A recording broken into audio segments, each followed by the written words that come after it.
Bill Bailey will. As we come down to the field, or send it down to the field, and talk with our sideline guy, Chris Tarno. And I think he's trying to hear us right now. Chris, you there?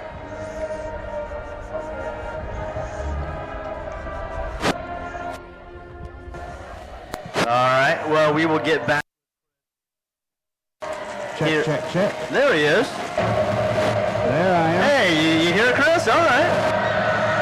You just didn't quite. All right, well, we'll work out some of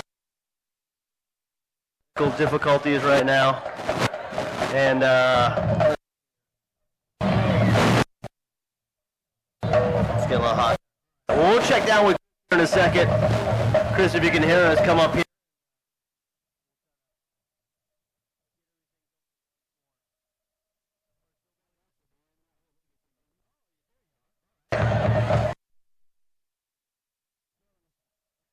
Yeah, I got to get still in spot, man.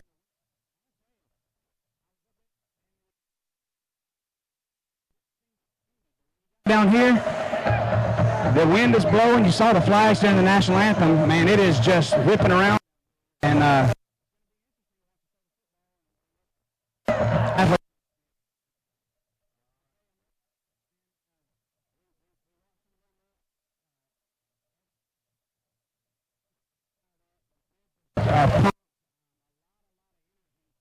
getting started, and down there. I think you're playing five.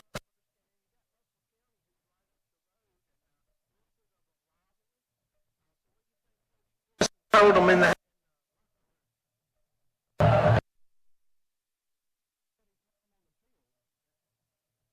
He told them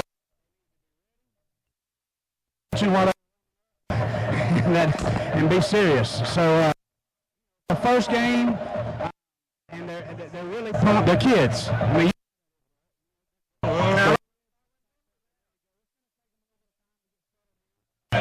he knows that. But again, I'd rather see the excitement here at Panther Field, and looking forward to a fun game. As long as y'all keep. I think it went. Well, that's awesome. All right, Chris. Well, we appreciate it, and we'll talk with you soon.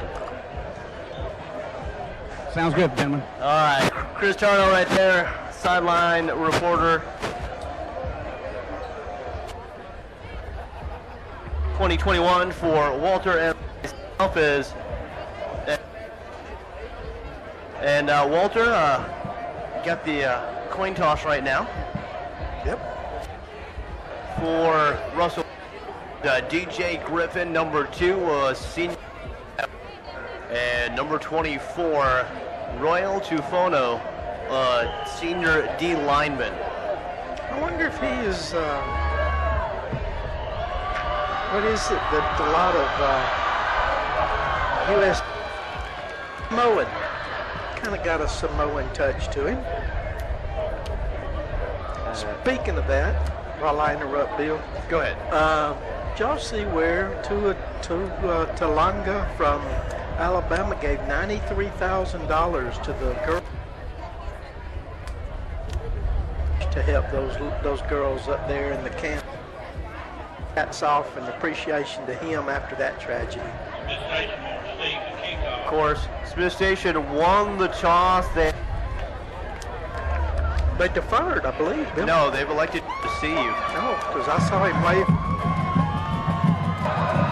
As Marky Brooks, Iverson Jones out there, AJ Braswell, I believe Blake Harris out there as well. As we get set here. Here come the Panthers from left to right. Panthers sporting the Adidas tonight.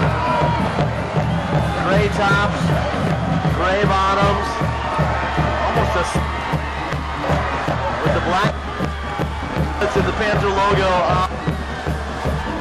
Russell County, out of Florida State right here with the the garnet bottoms, garnet numerals, the gold trim, gold helmets with the Seminole logo, the spear and the feather on the side of the helmets. Oh yeah, they're just like Florida State, Bill.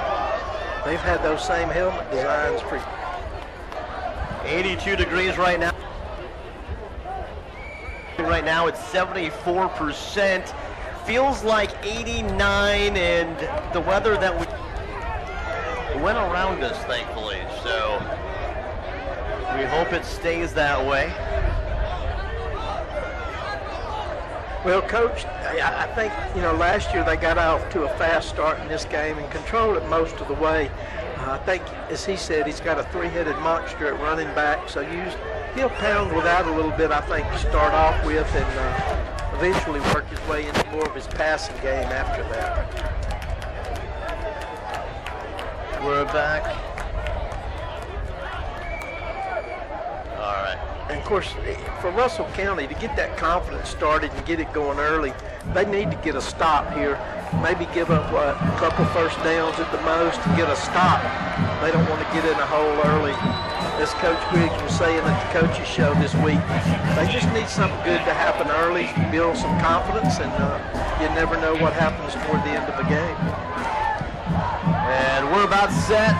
Panthers will receive to our left. To our right are the Warriors. Jeremiah Baker, a senior kicker, will do the honors, the right-footed kicker. Back deep for the Panthers, Aubrey Wimberly, a sophomore on the near side. And on the far side, number 9, Devin Pierman, a junior wideout. So Wimberly and Pierman back deep. We'll see how far this goes. Standard right-footed stance, 12 minutes on the board. And just like that, the football falls off as we begin our roller coaster of emotions here. Now, why do kickers have their own separate balls? Do they like different inflation and stuff? Yeah. And the feel of it. Here's a high end-over-end kick, short, taken. Near side, Wimberly at the 10, to the 15, 20, cuts, jukes, it gets rimmed down back at the yard line.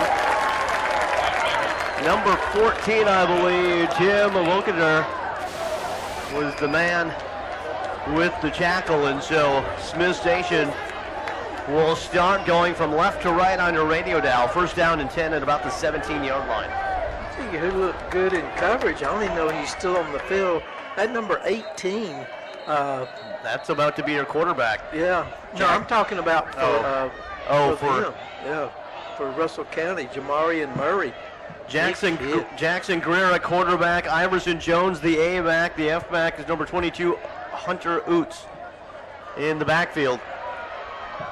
Amari Peabody is your one wide out. Seanan Williams and Devin Pearman to the other side are the other wide outs. On the line, we'll talk about the big boys up front right after this play as it's first down and 10 from the far hash. They will fake the trap. Little reverse play coming near side of the 20, 25, 30. 35, cuts it outside, 40. And into the near sideline goes number 9, Devin Pearman, the junior wideout. But a holding call, I think, is going to bring this one back. Well, that was a beautiful conceived play, Bill. Play of the game. A lot of them first time they've played in the game, just over pursued. The end and D-back on this side didn't stay home, and that's what'll cost you, especially with number 9 speed. That Pearman could absolutely fly. And let's see exactly where it was called, too, because it was called late, so it will still be a first inches. No. Well, they called the chain gang to move, and then they told them to hold up. So it's going to be first down. It's going to be is it second and 1, isn't it? Should be second and 1. Yeah. They're showing first still. Ball resting at about the 26-yard line for the Panthers. Greer out of the gun, 3 wide receiver set, man in motion far side. They'll turn straight, give up the middle. First down, Smith Station at about the 28-yard line. with the help of some of the big boys up front. At left tackle, Smith. At left guard, 62, A.J. Braswell. The center is number 69. Right guard, 61, Clayton McMillan. Trent Pearson. And the tight end is 13, Jake. Coach talked about that depth on that line, but he was really impressed with Cole. The 28 hitting the backfield and falling forward to about the Jones. Maybe a couple second and long here for Smith Station, and they want to go quick. They sold out on that one. They just completely forgot, and they brought everybody up in a gap that time. Near hash, first down and 10 for Smith Station. Or excuse me, second down and 8 for Smith Station. Throw it here, first time in the air, goes up, tight end found, 46, and down 48-yard line. 13, Jacob Middleton, the junior tight end. And that was a perfect pass, had great time. Offensive line just made a cup around him, and he laid it right over his shoulder on the run. Nice pass. That time and first down and 10 now for Smith at about their 48-yard line. They'll hand it off on first down, past midfield, and spurting forward to about the 48 of the Warriors. Will go Smith Station. It brings up about second and 5. Now, being an old offensive lineman like Coach Glisson is, he loves to push up front. And at the coach's show, he was really telling us how much he thought the offensive line. Second down and a short 5. Trip wide receivers all to the near side in a bunch set. One running back to the right of the quarterback. They'll fake the handoff. Might have been a broken play. He's hit, spun around in the backfield, and he'll lose about 2 or 3. And that time looked like maybe a little miscommunication between Greer and the running back. Yeah, I think the running back got up there too fast before Greer could turn around and put it in his bread basket. And you could see all the offensive linemen going that way. So clearly it was a miscommunication. They'll bring in Jermaine Brown now. He, Quentin Brooks, Iverson Jones will as a three-headed monster, as Coach Glisson talked about before. Here comes the rush. They'll throw across the middle. Caught at the 43, down to around the 41-yard. Pearman, and that is a first down for the Panthers. Good awareness by Pearman, Bill. He went right to the down marker before he turned around for the ball. So all he had to do was catch it and fall forward for the first down.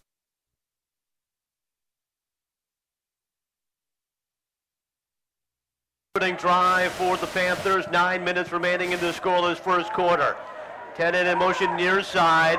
They'll hand it off on the give inside. Dancing, shucking outside. He'll cut back inside. Flag comes out on the far side before they're finally Brown down. Brown, just a freshman running back, but yeah, looks like he's one of the big boys out there. Well, he kind of had that little quick slide move. He used it twice getting outside, but it's going to be a holding penalty here. Going to back him up again. You know, Coach was worried about penalties hurting himself on his team on that first game, and this one they'll have to overcome. And you hate to see it too, because Brown, once he got past the line, did so many good things with the. This one will back him up to and about 12 or so. You know, it's been a good drive, but Russell County's defense, to me, have played a pretty good game. They've gotten a rush, and so they're not playing bad ball. 3 wide receivers set.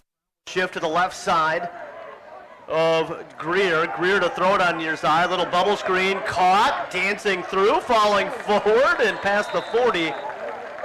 Goes Amari Peabody, a senior wideout, as he'll fall forward to about the 38.5 is what they'll say.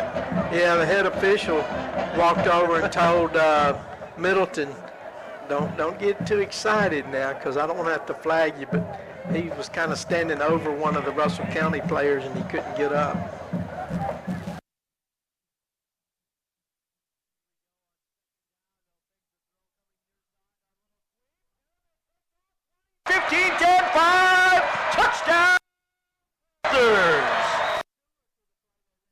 But this time, instead of going just a straight reverse, they just kind of did a forward pitch to him, cutting across right behind the offensive line, and he kind of hid behind it and cut up.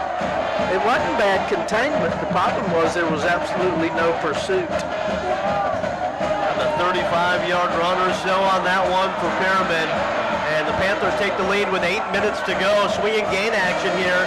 They'll turn, they will go with it. They'll throw it far side, pitch it, fall forward, and the two-point conversion is good. Swinging gain, they turn and just lobbed it over to Iverson Jones, who had his entire offensive line in front. You open up the 2021 season if you're the Panthers. Well, of course, Russell County just kind of relaxed. They figured they were going to go in motion, and they were kind of standing.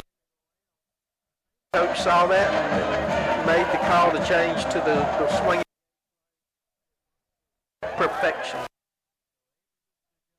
As you said, speed. You know, I'm probably not the first to now. Eat up with it at wide out and at running back. Quarterback has looked good too, Bill. Yeah. Every pass right on the money. As we get set for our Glenn Smith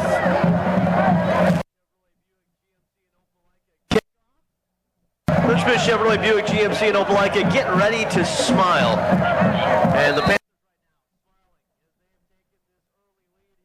quarter 8-0. 85 will kick it off. Easton Renfro, a junior kicker. High, short kick. Taken on the far side at about the 15. Comes off the 20. Jose Castillo. Yeah, Wesley Hagan. Of course, that's his last name. He came down and made the tackle. Good speed. You can't run toward the sideline on this team. You got to run north and south. Oh, they need a football from Russell County. That's the holdup. Trying to get the ball spotted. Robert Count, sophomore quarterback. Drew Pickett, one running back. The H-back, Jamarian Murray on offense for the Warriors. Well, Coach Grigg said that he thought that quarterback could make big plays also with his legs, so we'll see how that plays out. Calhoun, three wide receiver set, twins near side. They'll turn, they'll pitch it on first down. And pushed out on a hit from behind that time. It was we got a Donnie Core. Yeah. I was always taught, you know, that's how Bubba Smith with the Colts career ended. Those old metal poles you had as down yard markers. The guy had it stuck in the ground and it didn't give when his knee hit it. So I've always been taught if they come into you, throw it down. Big boys up front. 73 Williams, MJ Williams at left tackle, at left guard, Morgan White. 65 Williams Delgrove, right guard Damian Porter, number 72, and right tackle Bisong Obefundi, number 61 for the Warriors. Two wide receivers set, twins far side, H-back on the right side as well. They'll turn, quarterback keeper down right about the line of scrimmage, and this will bring up third down in about 5 or so for Russell County. Looked like an option, Bill. He had the option to pitch it. Good defense by the end on that side. Is that 45, I think, Bill? Best I can see. Robert Sanborn made a good play. He took the pitch man, so the quarterback had to turn it up. Of course, here, Caden Chin is a name that we'll have to keep in mind, too. I heard about him. He was talked about during the coach's show as well. Isn't that little encroachment? clap. That's going to be encroachment against the Panthers. It should give them, I don't know, it's going to be close. They came across, down. And that's so funny how the rules change from side. Like in high school you can get away, in the pros you can't get away with that anymore. Yeah. Any type of step or a hard clap when you lean forward. I think college you could probably still get away with that as well.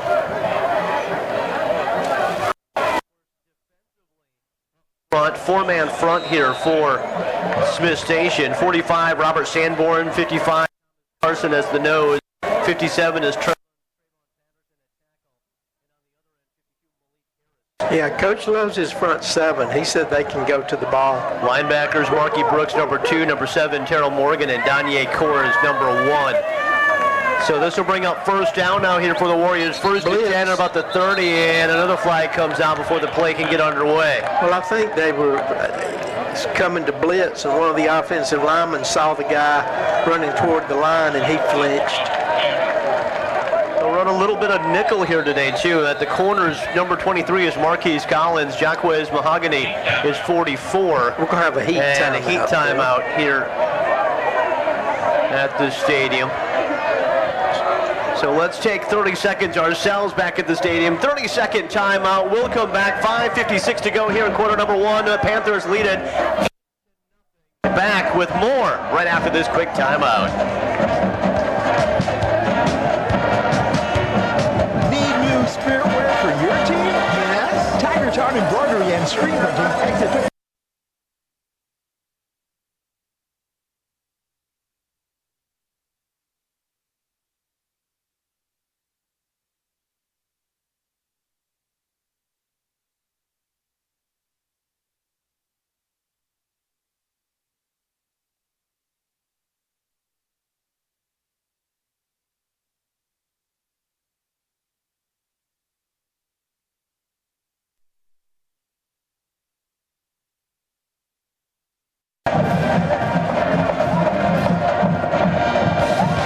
Welcome back out to Panther Stadium. Bill Bailey, Walter Northcutt with you here at Smith Station, Alabama. 8-0 they lead it. Let's send it right now down to Chris Tarnow on the sideline. Chris. Yeah, can y'all hear me? Gotcha. It was a great one state. They got Jackson in the backfield. The one play, it was a busted play, which I saw was absolutely correct. The coaches corrected that really quickly. The swinging gate down here was set up perfect, and the coaches are waiting to see how Russell County line up. They flip the ball over. They're putting it to the big running back, and he just gets behind all those big bodies and runs in the end zone. Jackson, completed some passes, nothing long down the field, but I'll tell you, this corner route over here was put on the money here on third down. So coaches are excited. Listen, the kids are running. I'm going to tell you, this defensive line Smith Station's got, and these linebackers, Coach wasn't lying when he told us on the radio they can run, and they are tough and they are physical. So we need to stop right here, first down, and let's see what we can do. Appreciate it, Chris. Great stuff there. Chris Tarnow on the sidelines for us here in 2021. Back to action, 1st and 10. And they'll throw it across the middle. Bobble caught. Looked like a little interference initially. And I'll tell you what, that was a good catch. You're right, Bill. The D-back got there a split second early, had his arms around the receiver's waist, and the receiver actually kind of tipped the ball back to himself. But that was a bullet. He had to catch that one to protect himself, I think. 2nd down and about 3 coming up for the Warriors at their 38-yard line. Running back hit in the backfield, then plowed under back to about the 36-yard line. But that was the one thing that we did talk about, too. While he did harp on the front 7, he said it's going to be the DBs that are going to have to step up here throughout the season. Well, that time, not a whole lot of blocking, and they just filled the gap really well that time, those fast linebackers did. Other games around the area, 4:57 to go in the first quarter. Auburn leading 7-0 over Park Crossing. And Callaway up over Opelika right now, 7-0 in the first quarter as well. Yeah, little movement before the play can get started again. Well, he moved, but he never got in the neutral zone. So if the guy down here calls that, I think he's going to call it on Russell County. We may need to wash the flags after the first quarter here tonight. Well, when I came on the field, I went by and told him, I said, hey, I got some clips. We can hook those things in your pocket so you won't be busy. And one of them swore to me. He kept his tucked way down so he couldn't find it, but clearly it worked his way back up. He was not very honest with you then, was he? Here's 3rd down. They're going to call this on Russell County. 3rd down at about 9 now. Quarterback rolls to the near side, turns, flips it. Oh! Bobbled. Was it caught? They're going to say no. Out of bounds on the catch by DJ Griffin. Robert Calhoun running to his left, awkwardly throwing it with his right arm. It floated, it fluttered, it got there, but it just brought DJ Griffin out of bounds. I'm going to tell you what, though, that was a sure enough big-time catch there. Reached up with both hands over a defender while his body was turning. secured it with 2 hands and brought it down. Short punt formation. Yeah, this will bring in the punter now, number 15, Mark Olds, a senior. Ball on the ground, no pressure. This one's high, far side. And after a little bit of a Shankopotamus roll, it'll come down right around the 40-yard line of Smith Station. So Lehigh at first down and 10 at their own 40 with 4:30 remaining here in quarter number 1. 8-0 Panthers with the lead. And a good hold there by the defense. Little bend, but not a lot of bend, and definitely not broken.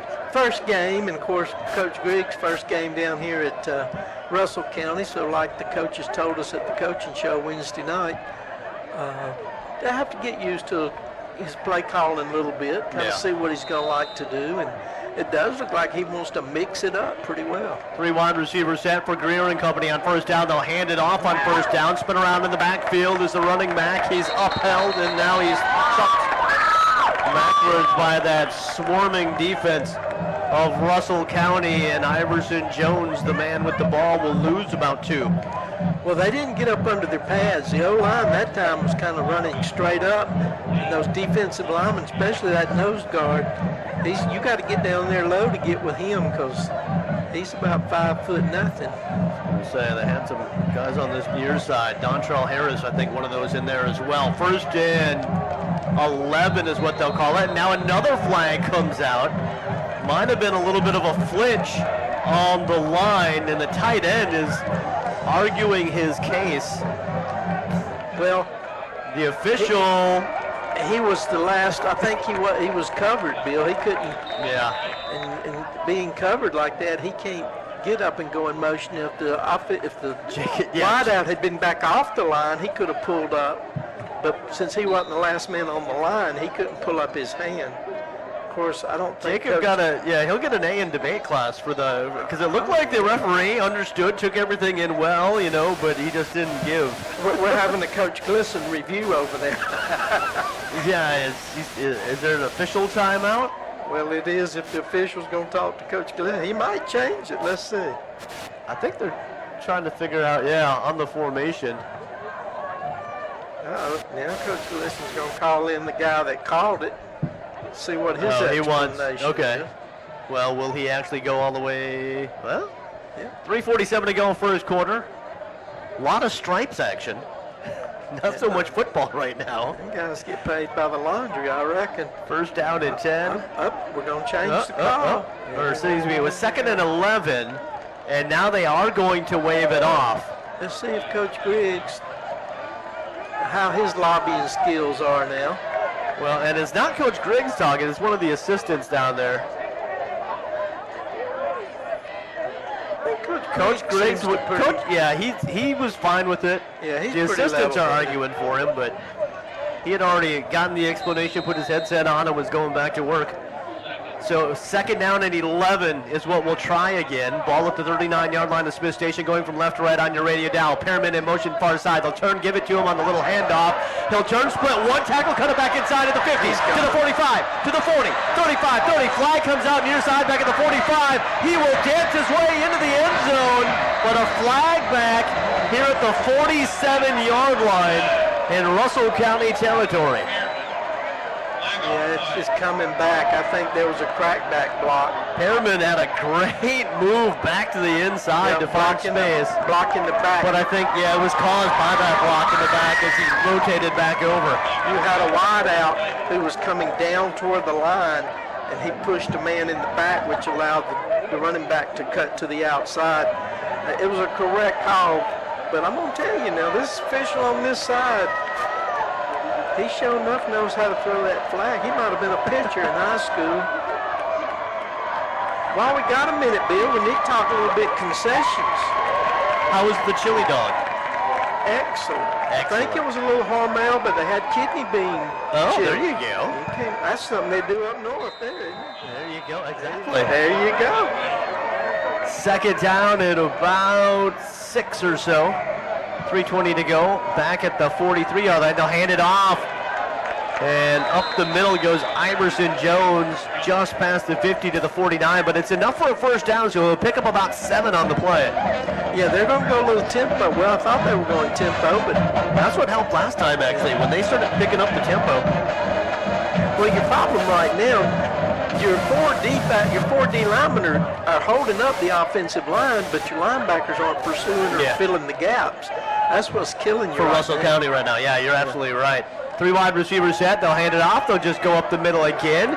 Into the wall goes the running back, and down around the 45. Ball is, they're going to say, came out after Quentin Brooks went up the middle. According to the coaching staff on the far side for Smiths, they're all saying face mask. They're going to say down. There's a flag out on the far side as well. So flag out. Ball momentarily came out.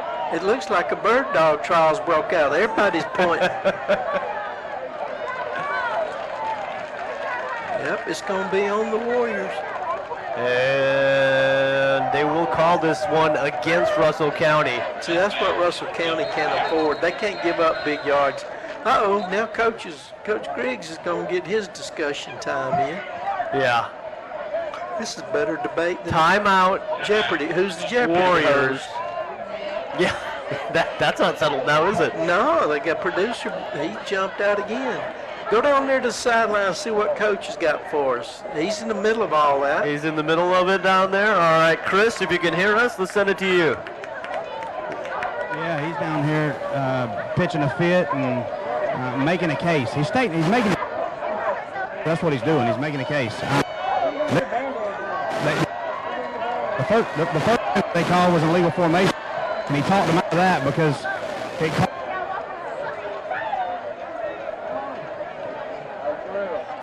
Over here, we were yelling face mask. The Russell County coach was yelling fumble, but he was actually down. The head referee called him down. Everybody's just this point now. All right, appreciate it, Chris. Chris Tarno on the sideline for us here in Smith Station. He did a good job clearing it up on that. Well, and I think that's part of what you saw Jacob Middleton trying to argue. And normally you're not going to see a high school kid win too many arguments against a striped jersey, but he was trying to say, no, this is the formation we run in practice every single day. Well, I know where I'm supposed to be. I think Coach Glisson got a little assist there, though. He was getting the job done on that side. So first down, and they will call it maybe 4 at about the 42-yard line. We're in Russell County territory now, and there's a domino effect here on the line. The ball wasn't snapped, but slowly tilting was that gray offensive line, and I think this one is coming back. Hey, by the way, appreciate Togar the extraordinaire. As you hear us here on FM Talk 93.9, you can also catch all the action on Beam TV and YouTube as well. So check out Beam TV down in Phoenix City. Just a hop, skip, and a jump away down the road. It's been the longest minute and a half of actual game time I've ever seen. Under 3 to go, first and about 8. They'll go deep, far sideline, has a man, ball bobbled and batted away. Interference. And are they going to call the flag on the far side? Terrell Carter. Sit on the 20 over there. Yep. Terrell Carter had the coverage, and they're going to say he got into the wideout on that far side. It sure looked like good coverage from up here. He was with him. He looked step for step, yeah. Getting a report now, it's pouring in Opelika. Oh, really? At that football game. So is your dad going to stick it out, or he headed to the house? I imagine he'll stay. He got the kids with him? No. I was going to say, he'd be headed to the house with them children. One of mine probably wouldn't even make it out there at this point. Oh, first down after the interference penalty. First down and 10 for Smith Station at the Warrior 32-yard line. They'll hand it off, start left, cut back right to the 30, 25, 24-yard line goes Quentin Brooks. Not bad pursuit from the backside. In fact, 18, I think it was, or the linebacker from the far side missed the tackle, or he would have stopped the play before it got going. Brings up second and about 3 after a gain of 7. Brooks to the left side. Once again, there's movement. And that time that looked like it was the left guard for Smith Station who took off a little bit early. Hey, any left guard that's number 62 can play, baby. That was my number. That was actually the left tackle, Zach Smith. Oh, come on. They had him. You know, I led the border conference in holding penalty 2 years. I tackled a linebacker one time on film. It looked good. I thought you meant you were holding on to the bench for dear life at every game, so you wouldn't have to go in. I was a get back. Oh, okay. Every time I tried to get in, the coach said, get back over there. First down and 8. They'll toss it across the middle of the slant. Caught, flag out far side, though. Ball down to the 25-yard line. And was there another flag just thrown here on the near side? I think the guy cut up a little early. He was coming down the line, going to run a little slant across the middle. I swear there was like, as the official went out on this near sideline, he chucked down a flag as well. So let's wait for the signals. We haven't gotten a lot of the signals here tonight. Well, he didn't want to feel left out. So this one will be walked back. I'm glad I can't hear what the PA was saying, but I'm glad they got cushions on these seats. We might be here a while at this rate. I think it was another holding. Still 2:10 to go first quarter. 8-0. Smith Station with the lead, and I think Coach Glisson wants a timeout to try to correct the heads here. Yeah, not a bad timeout. As you said, we were actually clipping along pretty good here to about the 3-minute mark, and now it's taken forever to go 56 seconds due to all the penalty flags. Really? Of course, we want to thank Glenn Smith Chevrolet Buick GMC in Opelika for their sponsorship. Jeff Coat Trent Funeral Home halftime report will come up with Ryan Lavoie back at the station as well. Yeah, it should be a lot of action. I think last night Lee Scott started their season up at Chambers Academy, defending state champion, and took it on the chin 41-3 up that way. Chris Tarno has something for us on the sideline. What you got, Chris?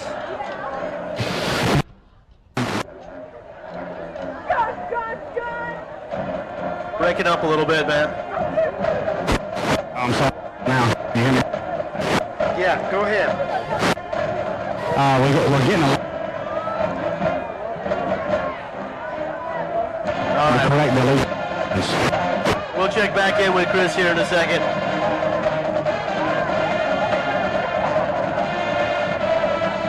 As we are coming out of the timeout, 2:04 to go here first quarter. 8-0. Panthers with the lead and the football in Russell County territory. Second down and about 13. They'll hand it off, straight dive up the middle for Brooks. And he'll push his way and make it about 3rd and 10 now at the 33-yard line of Russell County. Tell you what, that Jordan Williams, 11th grade linebacker, we're going to mention him a lot tonight, Bill. He fills the hole really well. Also, that number 5, William Valentine, he's just a 10th grader. He built like a fire plug. So here's 3rd down and about 10 here. I don't think Smith's has got enough people. We don't have enough people on the field. Now we do. They run a receiver on the way. Kerriman comes on to the field now in the slot. 7 on the play clock, down to 5. Back to pass. Greer goes left side, stops, turns, pumps it, throw in the middle, intercepted at the 20 and down to the 21-yard line. He was falling away a little bit. Coming back, and now a flag out again on this near side as the interception by Tremarius Gray, a sophomore DB. They're calling excessive celebration, so it'll stand up. All the coaches ran out there to greet the players in their excitement. And I think they might have bumped the official as they were on their way out there as well. Yeah, he's going to give them a sideline warning here. Plus, there you go. They will give him just a sideline warning. But there's your first turnover of the game with 1:08 to go here in the first quarter. Panthers with the lead. They were driving. But, Bill, that's the first time that the quarterback's faced a lot of pressure. Yeah. The DN from the far side came, and he just had to duck under him to keep from getting sacked. As soon as he popped his head up, he threw toward the first gray jersey he saw, and the D-back jumped it. That was a good interception. It was good to keep coverage that long. Yeah. Robert Calhoun. First down and 10, ball at about the 21-yard line, going from right to left now for Russell County. They have a 2 wide receiver set, H-back on the right side of the formation. As long with the running back, they'll pitch it to the running back far side past the 20, and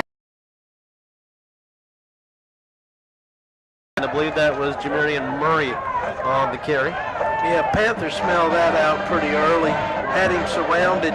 He was able to push the guard that was pulling into somebody so he could fall forward to pick up, what, 3, Bill? Yeah, actually checked out. That was number 4, Drew Pickett, getting his first carry of the game. So that was Pickett's charge? Pickett will stay in there on the right side. 4 wide receiver set, trips near side. Here comes the blitz by the Panthers, and the running back, they faked it. The quarterback still has it. Everyone looking in the backfield down to the 40 to the 43-yard line. Everybody was so focused on the running back. And now a flag out again? No, I don't even see a flag. They're good. Are they going to say he was stopped? Calhoun did a great job escaping the pressure.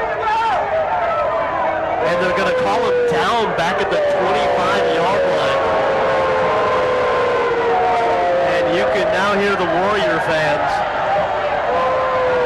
Yeah, I'm not so sure about that one. I never saw him go down unless there was the old famous inadvertent whistle, but that's not the case because they're pointing downfield. Well, and you can't even call him in the grass because he's downfield away from the line of scrimmage. They're going to move the ball back up, so I'm sure. Here comes Coach Glisson. And after a conference, and this is twice now where they've talked and changed their minds, and they're actually going to push it all the way up to the 42 where he had stopped at.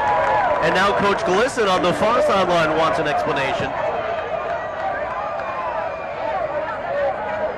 Yeah, this isn't the tape that the officials want to send to the state if they want to call a playoff game. I can tell you that. It's just been very inconsistent.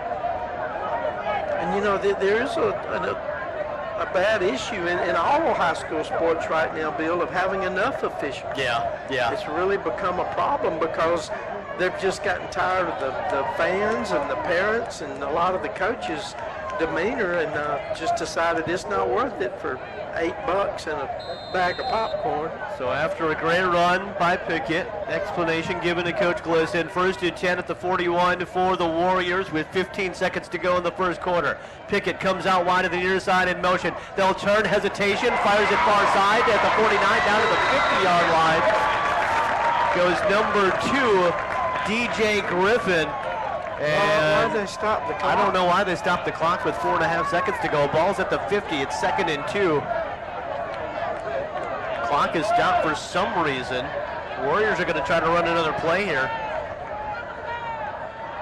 Calhoun hands it off. They'll come near side with the running back at the 50, down to the 45, down to the 40. 35, 30, and hit out of bounds right before the 30 is number 4, Drew Pickett, the running back, and now the junior is starting to get going as well. Don't get upside, holding on the Warriors, just coming back. Holding penalty at midfield. We'll pull this one back for the Warriors after a big break of about 20 yards for Pickett.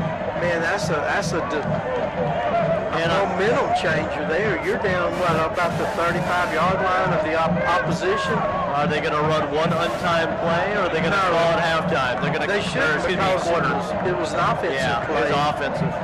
All right, so we will go back to the station. 8-0, end of quarter number 1 here in Smith Station, Alabama. We'll be back with more Panther action right after this quick timeout.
one. Yeah, it's not first game jitters. This is and one of the things you got to remember too is both of these teams. It's week one.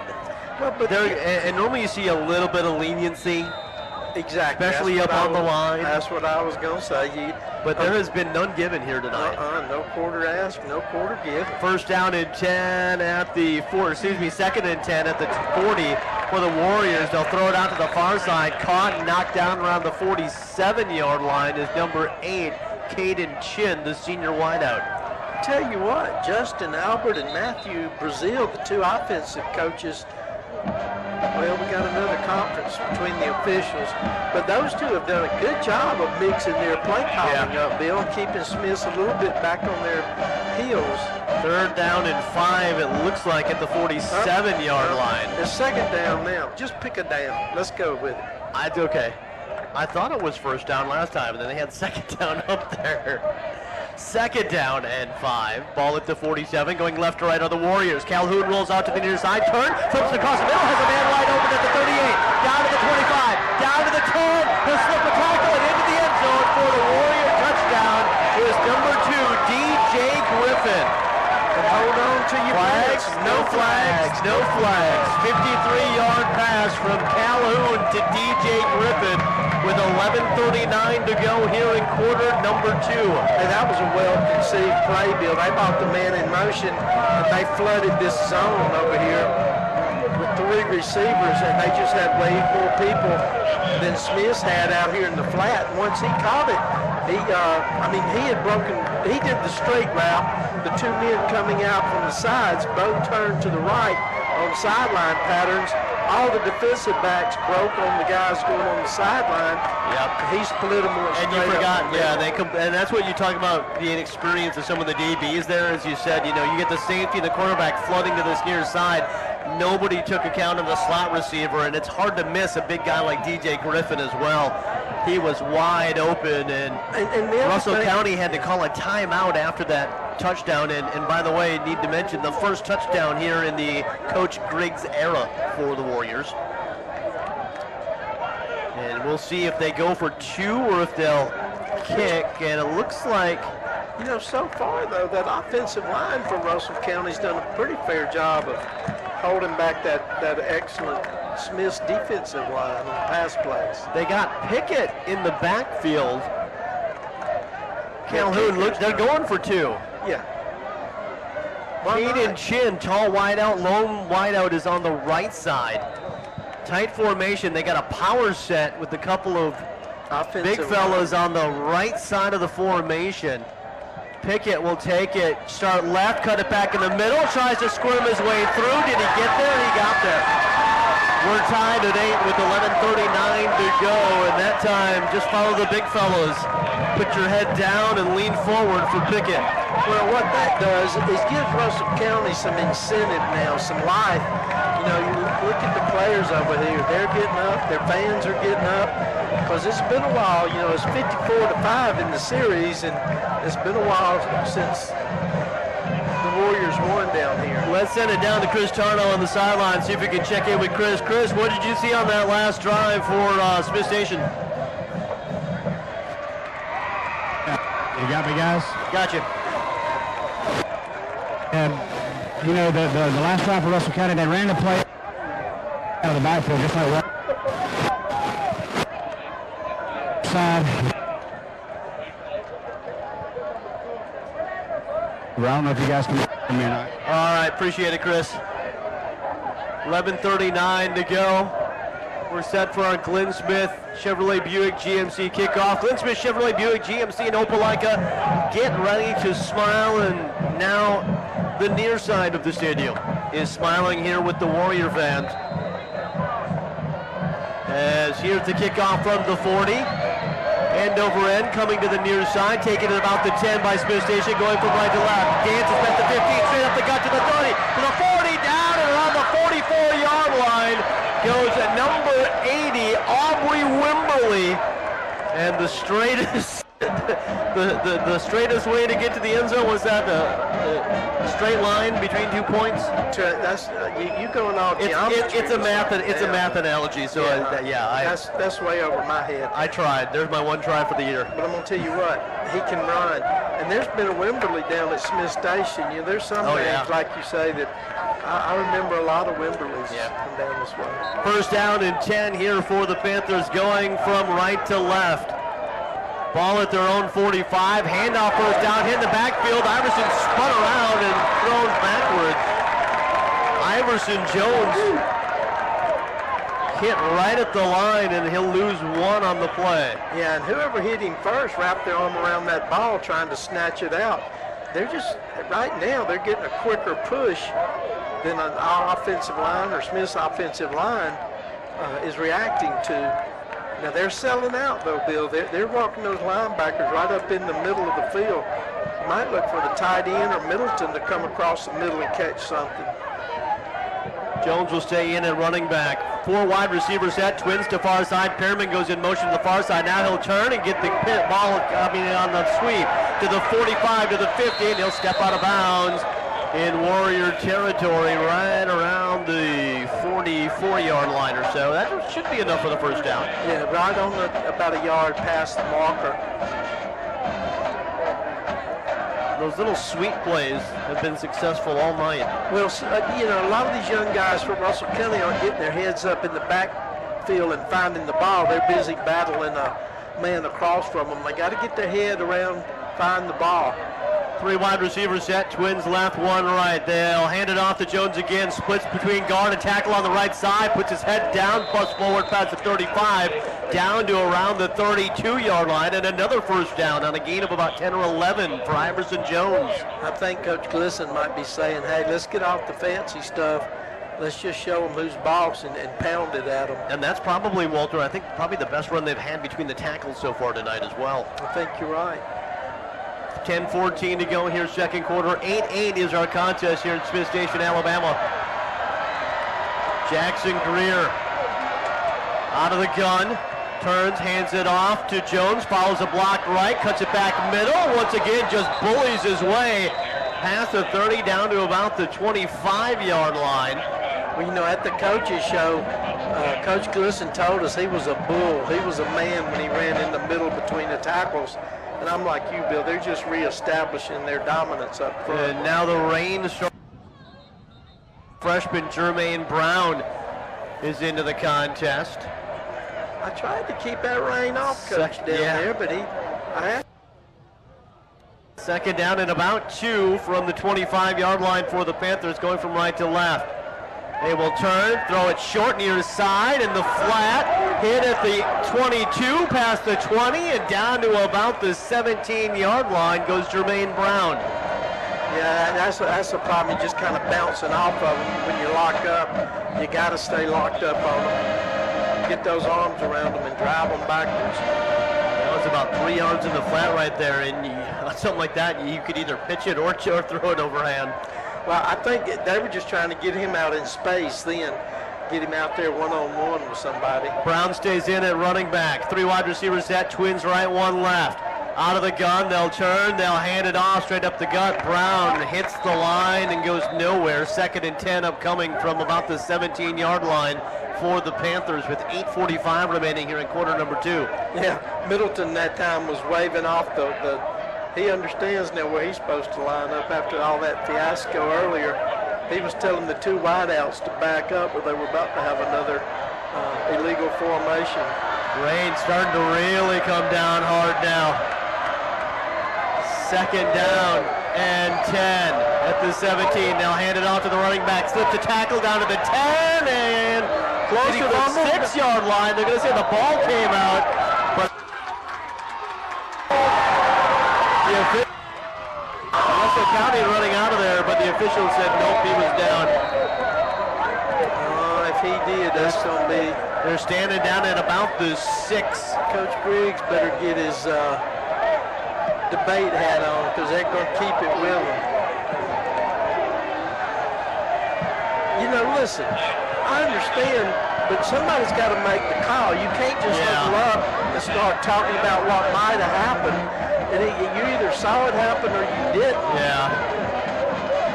Now he ought to stop the clock right here and give Russell County time. Yeah, Russell County needs time. Well, now they're going to call a timeout. Yeah, that 25-second clock had not started yet.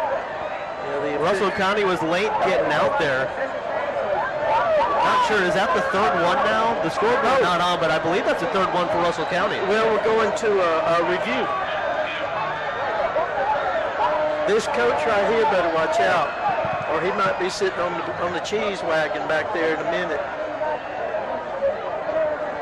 I don't know, Bill. Do they have review stuff set up here? That's a very good question. I think Auburn High might have it. I'm going to tell you what, though. If they get out there and powwow again and change something, we might have to buy Coach Glisson some new shoes because he's going to come slap out of the ones he's got. They're going to leave it like it is. 8:09 to go after the timeout. We believe that it was the third one for Russell County. They'll call it first and goal for the Warriors at about the 6-yard line. Again, you're talking about a game-changing play. You go from Russell County stopping them right here before halftime. Well, 8 minutes before half. Under center, the ball is lost. It goes forward, picked up by Russell County. And he's down to 30, down to the 35, and down to the 37-yard line.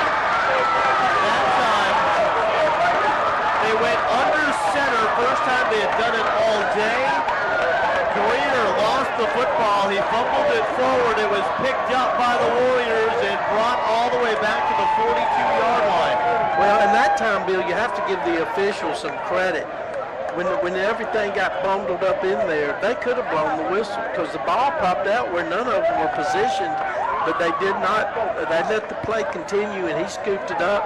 Trying to see exactly who had picked it up. Was it 28? If he's down there, he's getting high five, so we should know in a minute.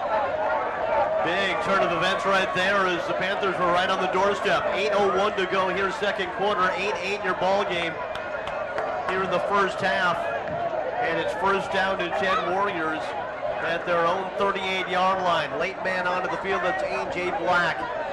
4 wide receivers set, trips left, 1 right. They will turn, they will hand it off, and wrestled back for a loss of 5 is Drew Pickett.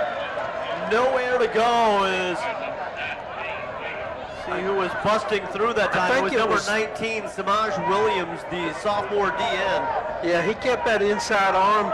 It was tangled up, but he kept his outside arm, his right arm free, was able to pursue out and drop him in the backfield. That's good defensive technique right there. 7:32 to go. They now meerkat to this near sideline. On second and about 15 back at the 33-yard line. Yeah, plenty of time on the play clock, but they need to get set here now as we go almost down to 5. Drizzling a little bit still here. Most of the hard rain is gone. They'll throw it near side. Slot man caught at the 40, 45. Breaks the tackle to the 40, to the 30, 25, 20, 15, and down to about the 12-yard line is DJ Griffin once again, the senior wideout. I tell you, Bill, this has been a very impressive game plan and play calling by Russell County. As you mentioned, the maybe inexperience of the D-backs, they're really taking advantage of it right now. Didn't see where he lined up, but to me that looked like another play where it was a little bit of a delay out of the slot guy. So now the Warriors are on the doorstep with under 7 to go. 8-8 ball game, first and 10 from about the 11-yard line. Fumble. They'll snap it, ball lost, and Smith Station recovers at the 15-yard line. The center hit his own leg. Rolled back about 2 feet behind him. Looked like he hit his own leg with it, Bill. Trying to see who that was that got in there. One of the big... I like these phases we go through. One of the big fellas in the middle it's either penalty. Flopped on the football that time. 6:44 to go. We'll change possession again. First down and 10 for Smith Station at the 15-yard line, going from right to left. Greer, a little bit of movement. No flag comes out. They'll hand it up the gut. Gain of maybe 1.5 that time by number 20 for the Panthers, Quentin Brooks. Number 66, our left tackle, got up limping a little bit, Bill, kind of looking at his right ankle. Said though that middle of that line though has done the job defensively for the Warriors. You got Kamuri Long up there along with Royal Tufono. Yeah, just not a good push that time. You got to get some leverage on these guys to get them out of the middle. Second and about 8 from the 16, 17-yard line, going from right to left. Here comes some pressure. They'll throw it on the slant. Caught, hit at the 20 and spun around, and down at the 21 is number 4, Amari Peabody. Quarterback did an excellent job getting that ball in there, Bill. There was hands all in his face. Looks like that little nose guard. I don't know if he's cramping, but he's coming out now. Somebody's going to take a timeout. Not sure if they got a heat timeout or not. Let us take a timeout back at the station. 30 seconds back at the station. 5:52 to go here in the second quarter. 8-8 your score between the Panthers and the Warriors. And we'll be back with more Panther football right here on 93.9.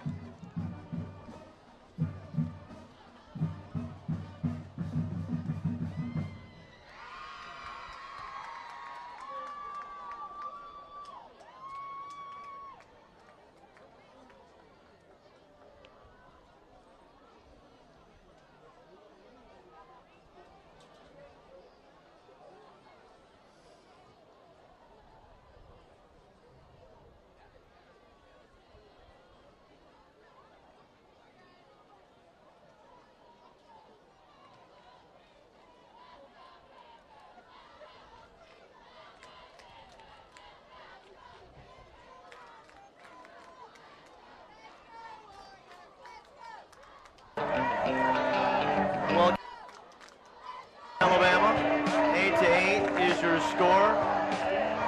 Let's try to send it down to Chris Tarno on the sideline and see if we can get a word with Chris. Chris, what you got for us?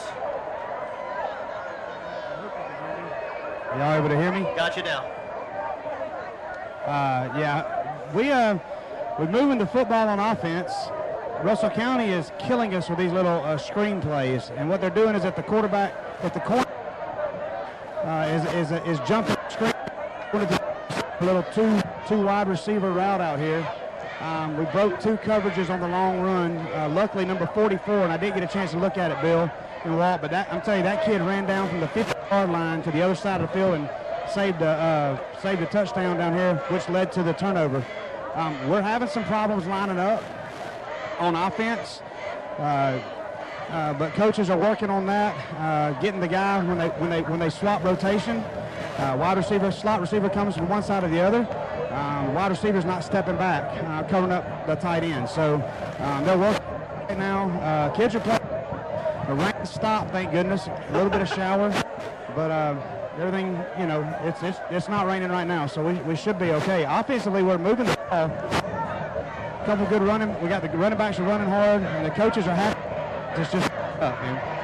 Appreciate it, Chris. I was going to send a bar of soap down to you, but I know that's not funny right now. But Chris Tardo on the sideline for us. Yeah, it came down hard and heavy for about 5 minutes, and now it's all gone. Chris looks pretty dry down there. Here's third down and about 5 upcoming for the Panthers. At their own 21, lots of movement again, and they're going to blow this one dead. That's just a little bit of undiscipline at this point in time. Offensive lineman, you just got to stay in there. Even if you know the count you're trying to get off, you're almost to the point where you, like the defensive lineman, you need to wait and see the ball move before you take off as quick as they're calling these penalties. So this will move it back to 3rd down and 10. Ball at the Panther 15-yard line. 5:43 to go here, second quarter. Rear back to pass, slings it far side, caught around the 20 to the 25, Gantz move at the 30 and out of bounds far sideline. goes the Panthers, and that's Pearman who will pick up the first down. Yeah, you can't get wrong with getting Pearman out in space. A lot of these guys can't keep up with him. Just have the angle on him with the sideline that time, or he might have still be running. They'll put him down at about the 31-yard line. First down and 10 for the Panthers. From right to left they go. Panthers struck early.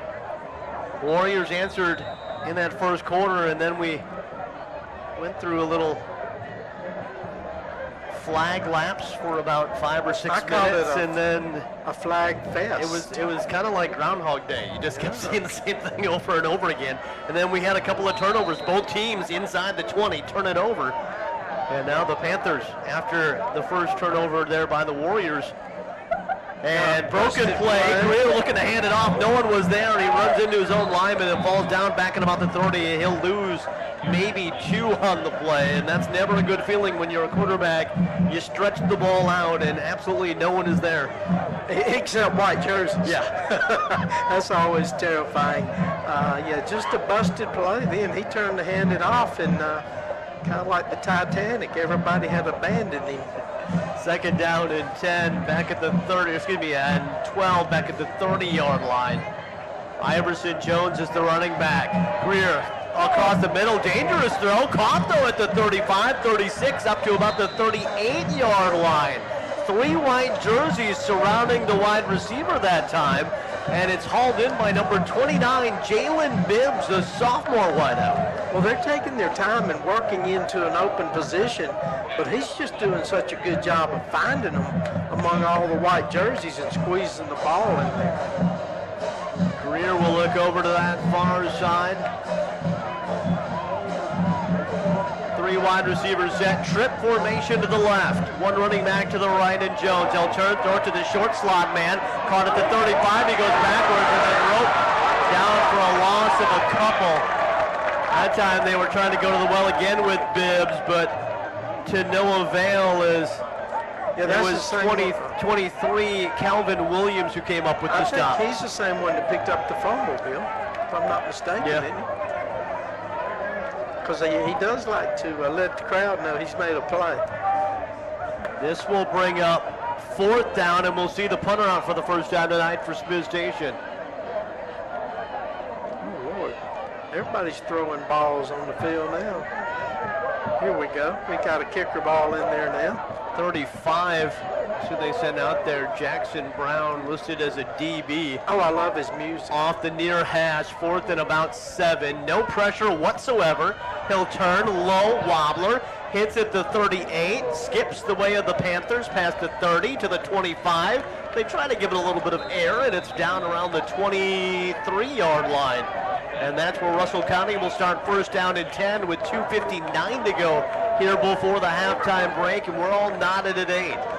Well, the defenses have kind of settled in and found their footing now, adjusting a little more to what the offenses are doing. Of course, at the halftime break, we'll try to get a word with Coach Glisson, and before we head into the halftime break, but Ryan Lavoie with our Jeffco Trent Funeral Home scoreboard update back at the FM talk station. Oh, if anybody can update you, it's Rhino back at the station.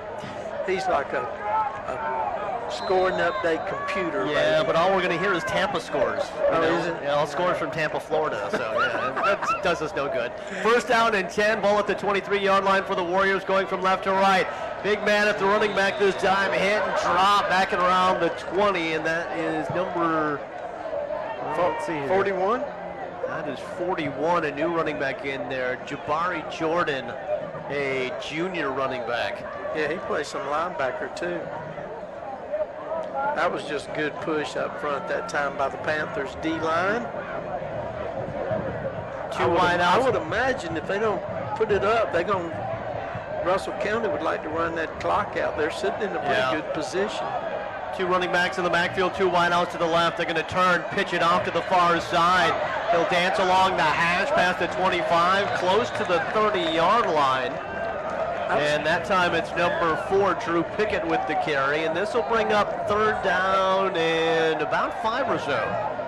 Well, that was like your old Paul Horning Green Bay sweep that time, Bill. They had everybody pulling out in front of him there on the left.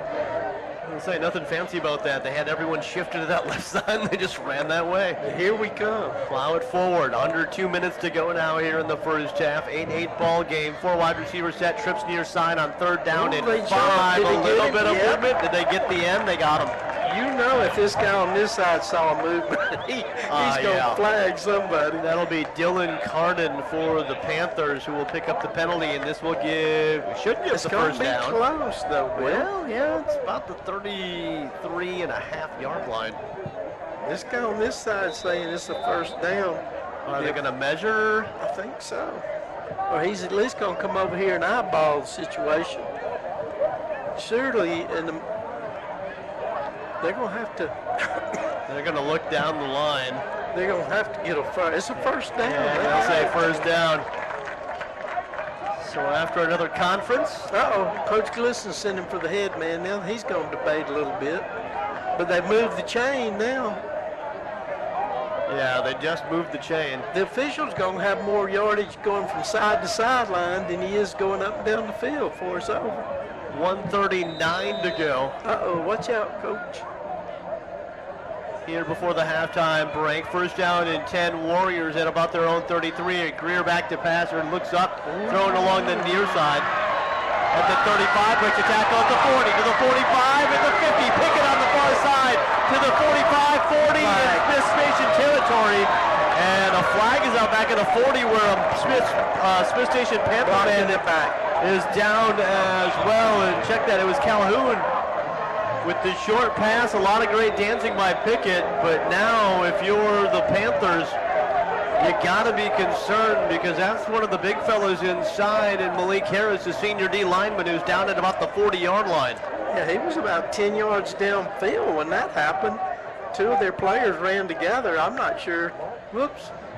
Coach kind of tripped over him when he went to check on him, but again, these flags are becoming control of the game.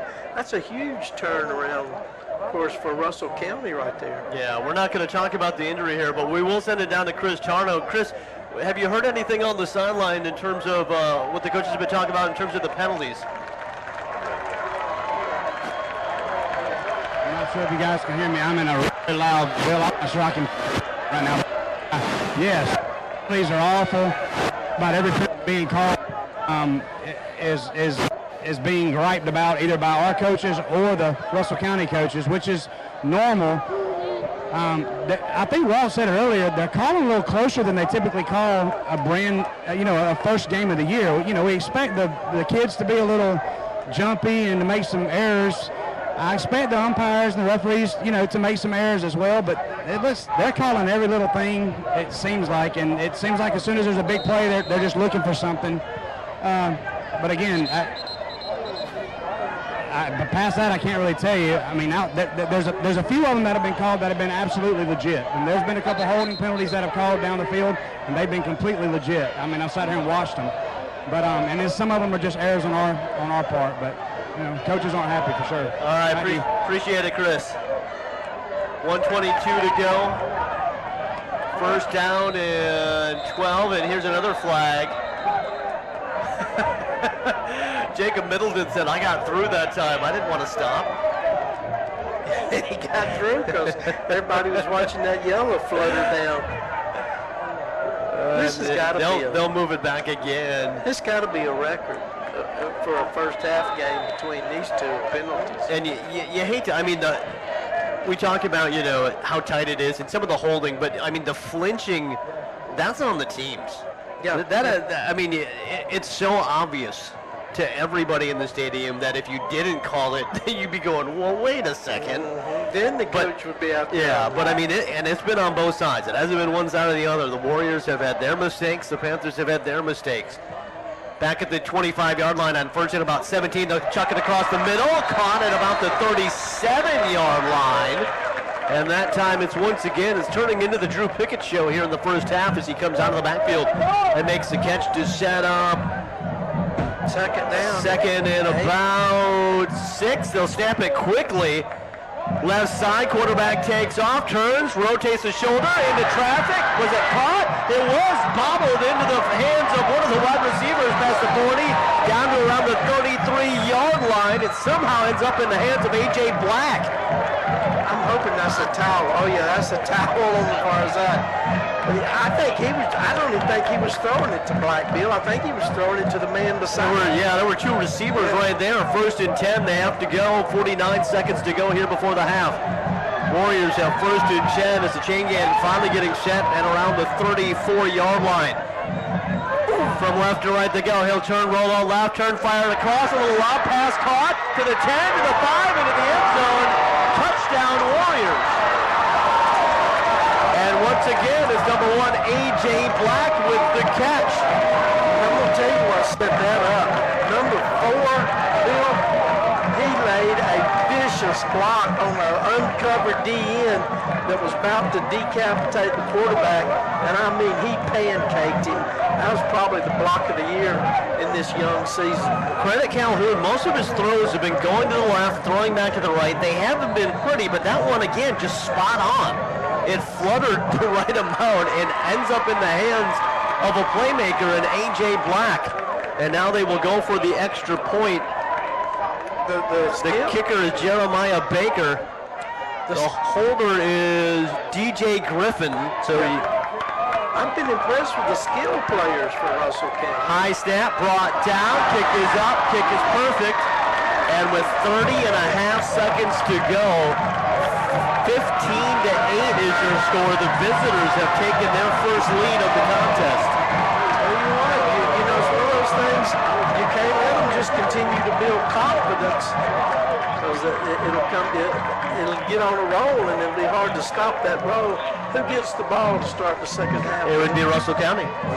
Well, so what do you think they'll do here in the last 30 seconds? Do you put it up deep, or do you go for it here? I think the way but you see both teams, the faster they go, the better off they are. You don't have those flinching penalties. Both teams, when they go tempo, they look a little more confident. Well, I'm going to tell you, you better watch number 80 right here. He might turn the scoreboard on again. You know, he almost broke the last one. Got tackled about, what, the 45? They're going to line up Pierman on the far side, and they will put Wimberly to the near side. Yeah, you're right, Walter. He took that one just straight up the gut. So, and I'm going to get the big head. You and Coach keep saying I'm right about something. I haven't been this right in, 32 years I've been doing it. Baker there, flag comes out. They had too many on the field. They kicked it anyway. Ball dropped now at the 36-yard line. Russell County says they have it, but the flag was out for, I think, too many men on the field initially. They're going to say Smith Station has it. But the problem is, the flag was thrown before. But I heard whistle blow. Didn't you hear whistle Yeah, blow? I thought, well, he threw the flag right away. They still had too many on the field. I thought he blew the whistle. I don't know why the kicker kicked it. I mean, they were going for the squib.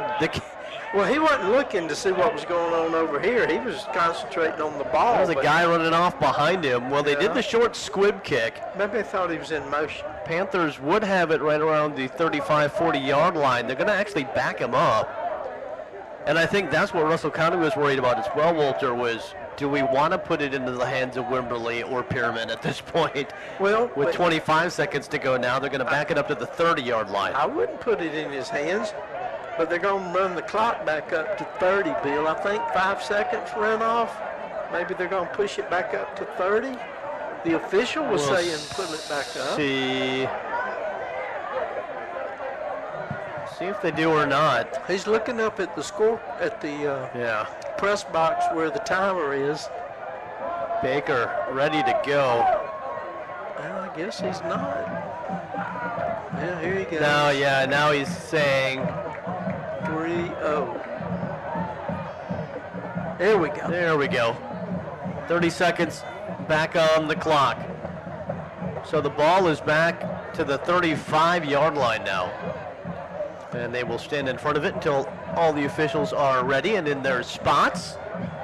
My question is, what are you doing on the field if you know you're not on the kickoff? Here's our Glenn Smith Chevrolet Buick GMC in Opelika. Get ready to smile. Kickoff, short kickoff again. Turn, squib, hops at the 40, taken at the 32 by an up man to the 40, to the 44-yard line, and pushed back there. And that was Iverson Jones with the carry that time, one of the running backs. So with 23 seconds to go, Warriors are down or up by 7. But you run into the Pearman problem here. I mean, one pretty good pass, and you're back down. With his speed, you get him out in the flat, get him in some space, you're right back in scoring position. I think if I was going to squib it, I would at least put it down in the corner along the sideline somewhere. They haven't been tested deep too much tonight. So we'll see if they get a look here, as this time Jackson Greer out of the gun. A little behind him is Jones. They will hand it off to Jones. He'll go straight up the gut, hit hard at the 50, dives forward to about the 48-yard line, and immediately a timeout called. So they were just trying to see what they could get on first down, playing it safe, and he almost broke it. Really, if he gets past that linebacker, Iverson Jones is gone. Yeah, if Jamison doesn't come up and make that tackle, it's a touchdown. That's what I'm saying. You gave them pretty good field position without much time left. They have, I can't see the scoreboard. Do they have timeouts left? They haven't moved. Smith has one. I think they have one left. Yeah. And Russell County out of timeouts at this point. 15.9 seconds to go here in Smith Station, Alabama. It's been a fight back and forth. And as a little promo for the coaches show Wednesday night, when we do our Smiths and Russell County coaches segments, y'all gonna want to tune in to that. That might get good if we start talking refereeing.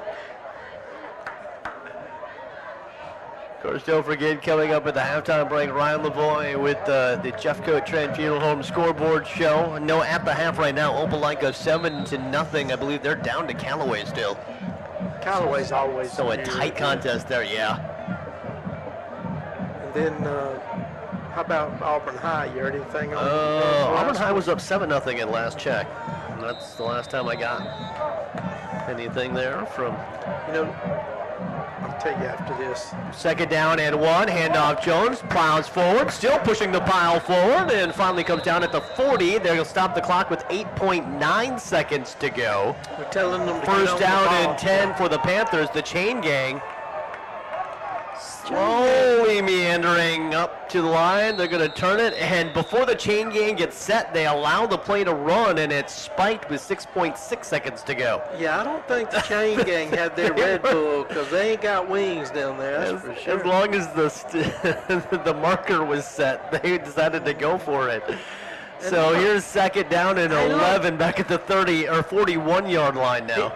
They spiked the ball, so that's an incomplete pass, but they lost a yard according to the down marker. Look. Yeah, they went back a whole yard. Confusion here for Smith Station. They're trying to figure out. Wimberly is trying to find his spot. He's now lined up in the slot. 4 wide receivers, trips right. Greer chased out of the pocket, rolls to his right, still looking, and dragged down from behind back at the 49-yard line. And Bill, that was just a man rush there. Yep, big number 24, Royal Tufano, the senior D lineman, is the man with the tackle at the end. And we'll see if we can get a hold of Chris down on the sideline. There goes Mike. He's not going to catch him. And Coach Glisson actually coming over towards, we see him talking with the officials on the side. Hi, guys. Hey, we might have to wait till after the halftime break. I'm going to try to get Coach Glisson. Okay. Halftime. After halftime? All right, sounds good. Sounds good. Yeah, now ain't the time. I got you. Appreciate it, Chris. 15-8 is your score at the halftime break. Visitors with the lead. Let's send it back to the station to hear from some of our fine. Brian Lavoie, the Jeffcoat Trent Funeral Home scoreboard show. For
feel me, do you? Hey, Greg, I'll be back. I'm finna go down here with Holly Fred. Oh, yeah. You been doing all right, though? Trying to make it.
and get it turned back. Of course, had he returned that kickoff when the last man that could tackle him stopped him for Smiths, that would have been a different ball game altogether. But I think right now, Coach is going to learn a lot about his squad right here. You know, are they going to lay down, and I've never seen a Mike Glisson team lay down. Absolutely not.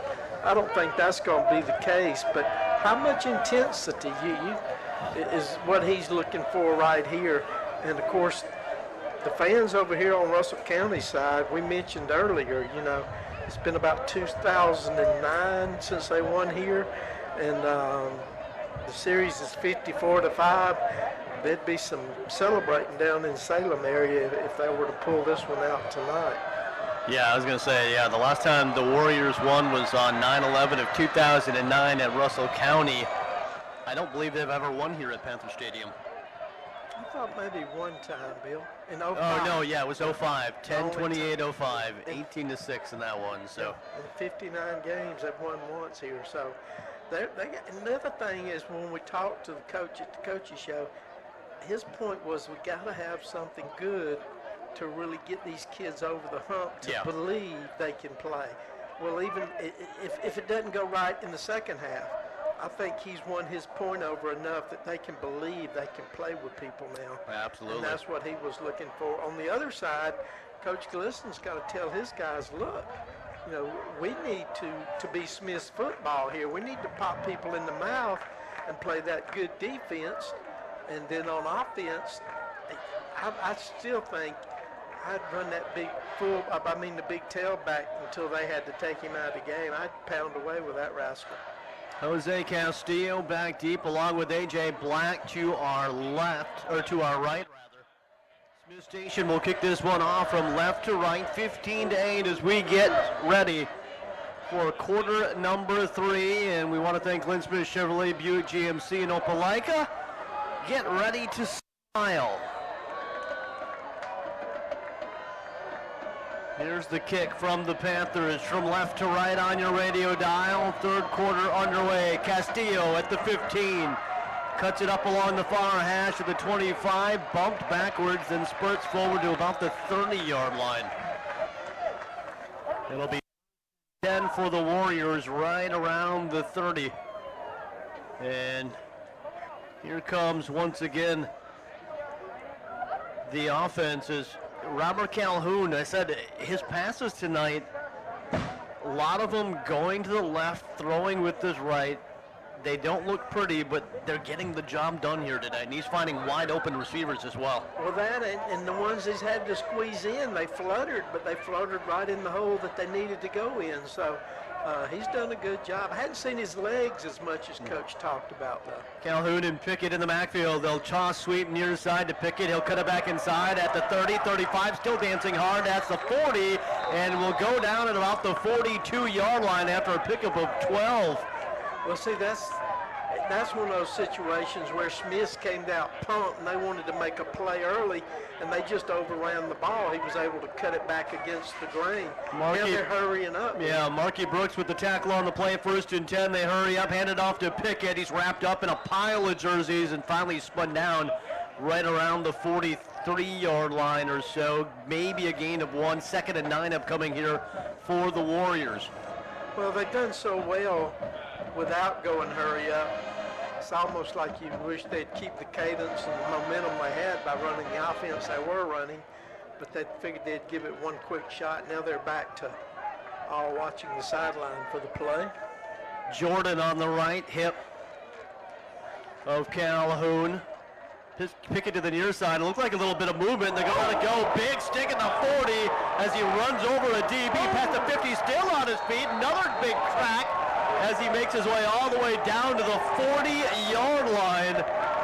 20-yard pickup just about. And that time, punishment was laid out by Drew Pickett. Terrell King, the man to finally bring him down.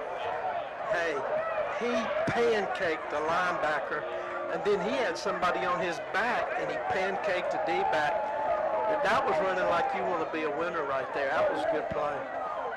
Jordan in the backfield this time. Calhoun rolls to his right, turns, flutters it off to the far side, caught it around the 35, and the ankles taken out there as the catch made by number 12, Cameron Bullock, good junior wideout.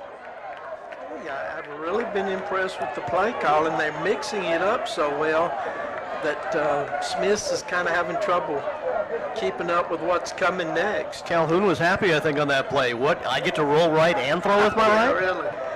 What are the odds of that? 10-11 to go here in the third quarter. Warriors are up by 7, and now they're marching here after taking the kick after the halftime break. Low snap, turn, picked up, hand it off to shoot forward. Spinning forward is number 2, DJ Griffin, and he'll have enough for a first down as he makes his way to right him off the 30-yard line. Well, that was one of those, they put it on the ground, and the defensive guys all went for the ball on the ground.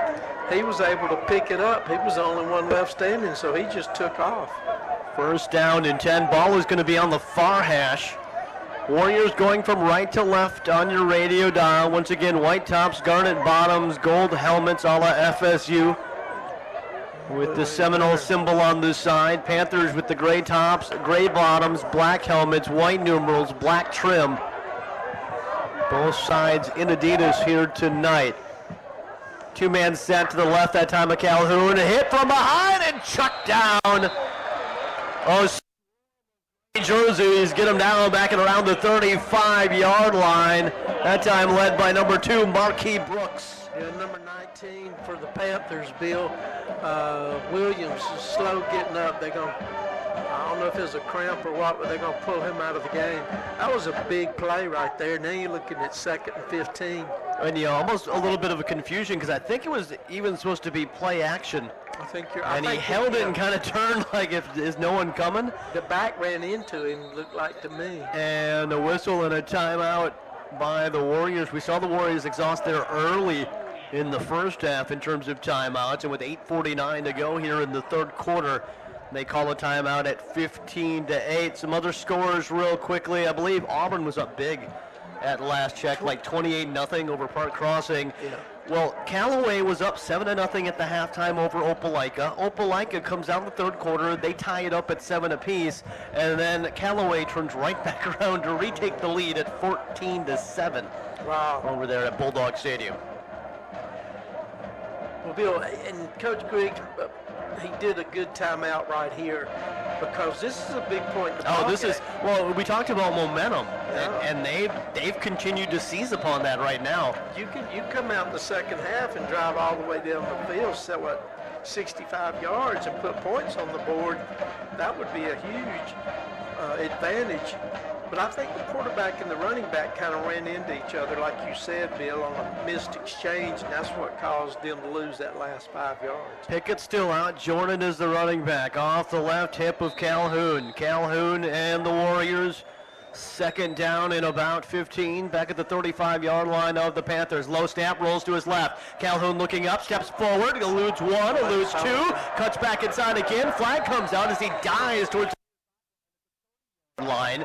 Close to the original first down, but yeah, flag is out back at around the 42 flag now. The fans are cheering because somebody threw the ball to the head official, and it hit him in the head. Omarion, the man with the stop on that last play. Well, yeah, when you running around with a handful of jerseys, you're gonna get caught. Yeah, this is one of those where Coach Griggs is thinking we have now begun to shoot ourselves in the foot. Well, and you were.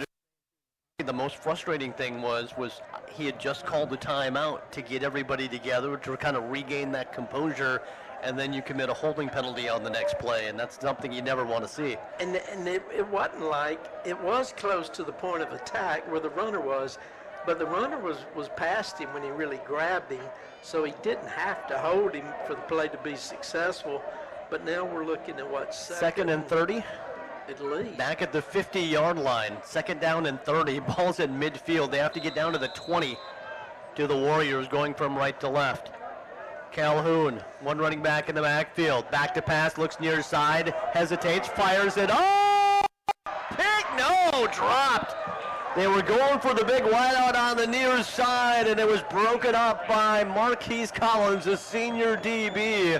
They were looking for Caden Chin. That's a name he talked about a lot. We haven't heard a lot of him so far tonight, but the strike there was underthrown, well underthrown, and really you look at it, and Smith Station should have had the INT. But Chin did a good job of reaching in there and knocking it away. I'm like you. I thought it was picked, but he got his hand under the ball and was able to pry it loose. So third down and 30 at midfield. Two running backs in the backfield. Right here. Three wide receivers set, twins to the left, one to the right. Jordan and Pickett in the backfield. He'll turn near side, little screen, throwing far side. Pickett had it and dropped it, and they're going to whistle it dead. He had it at the 45, but there was Smith Station. There were two guys right in front of him. Yeah, that was risky there. Not a bad play call, but Smith read it really well. Big turn of events here for Smith. Now they're going to get the ball back. They're going to put back number 10, Brandon Green, Yes, a junior, and motion now against the Warriors, and this will back him up 5. So Green was standing at his 20. He'll probably step up at least to the 25. But you know, Bill, what is he getting, a 7-foot? He's almost in a place kicker's position where he's catching the ball to kick it. But that tells me a lot about the snapping situation, more so than the kicking exactly situation. Right. But now I mean, this is a little bit over the shotgun snap. Yes. Smith's loading up. They're going to try to block it from that far side. Short snap, high kick, good kick off the shin even.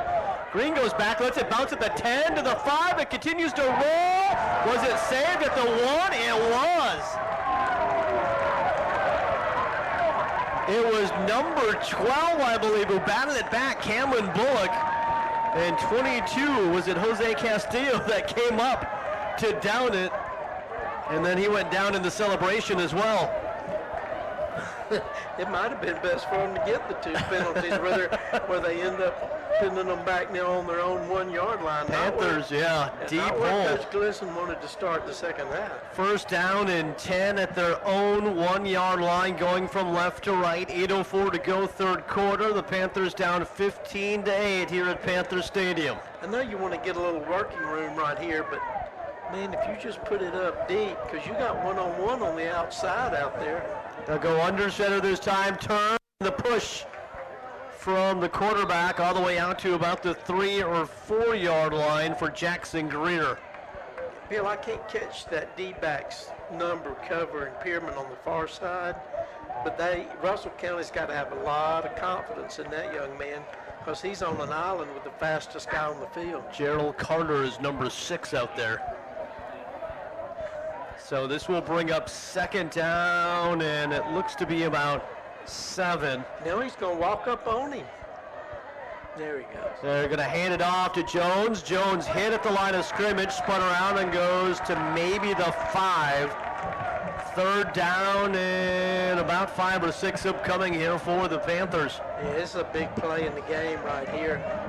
Now they're going to run 36 now. I guess they figure they got some people that can cover him, because they're running a second teamer, I guess, out there on him now. Jones again in the backfield. 2 wide receivers set, tight formation. Got tight end on either side. Was there a flag out? I think the center moved the ball. Well, he's pointing. Flag in the middle of it, yeah. Well, Smith Station was clapping. Are they going to say it was the defensive lineman over the ball? Unless they were trying to say. Nope, no flag. Listen, if there's no penalty, you shouldn't throw the flag. I mean, you either see it and it's a penalty, or you didn't see it. Uh-oh, now Glisson wants to talk to the head man again. Jackson Greer, and now the officials. I think these officials, this head man needs to tell both coaches, look, guys, let us call the game. Let's move along. 6:59 to go. It'll be third down and about 5 or so. But I'm like 6 Coach or so. Listen, he's got a good point. If the guy threw the flag, he saw something. Or otherwise, he wouldn't have thrown the flag. Because would that give him a first down, Bill? It would put it right close. It looks like it'd be very, very close. And maybe after this play, we could head down to the sideline and see if Chris has a word with it. Chris is right on the ball. Look, he's right on the line. First down and 10, or excuse me, third down and 5, and about the 5.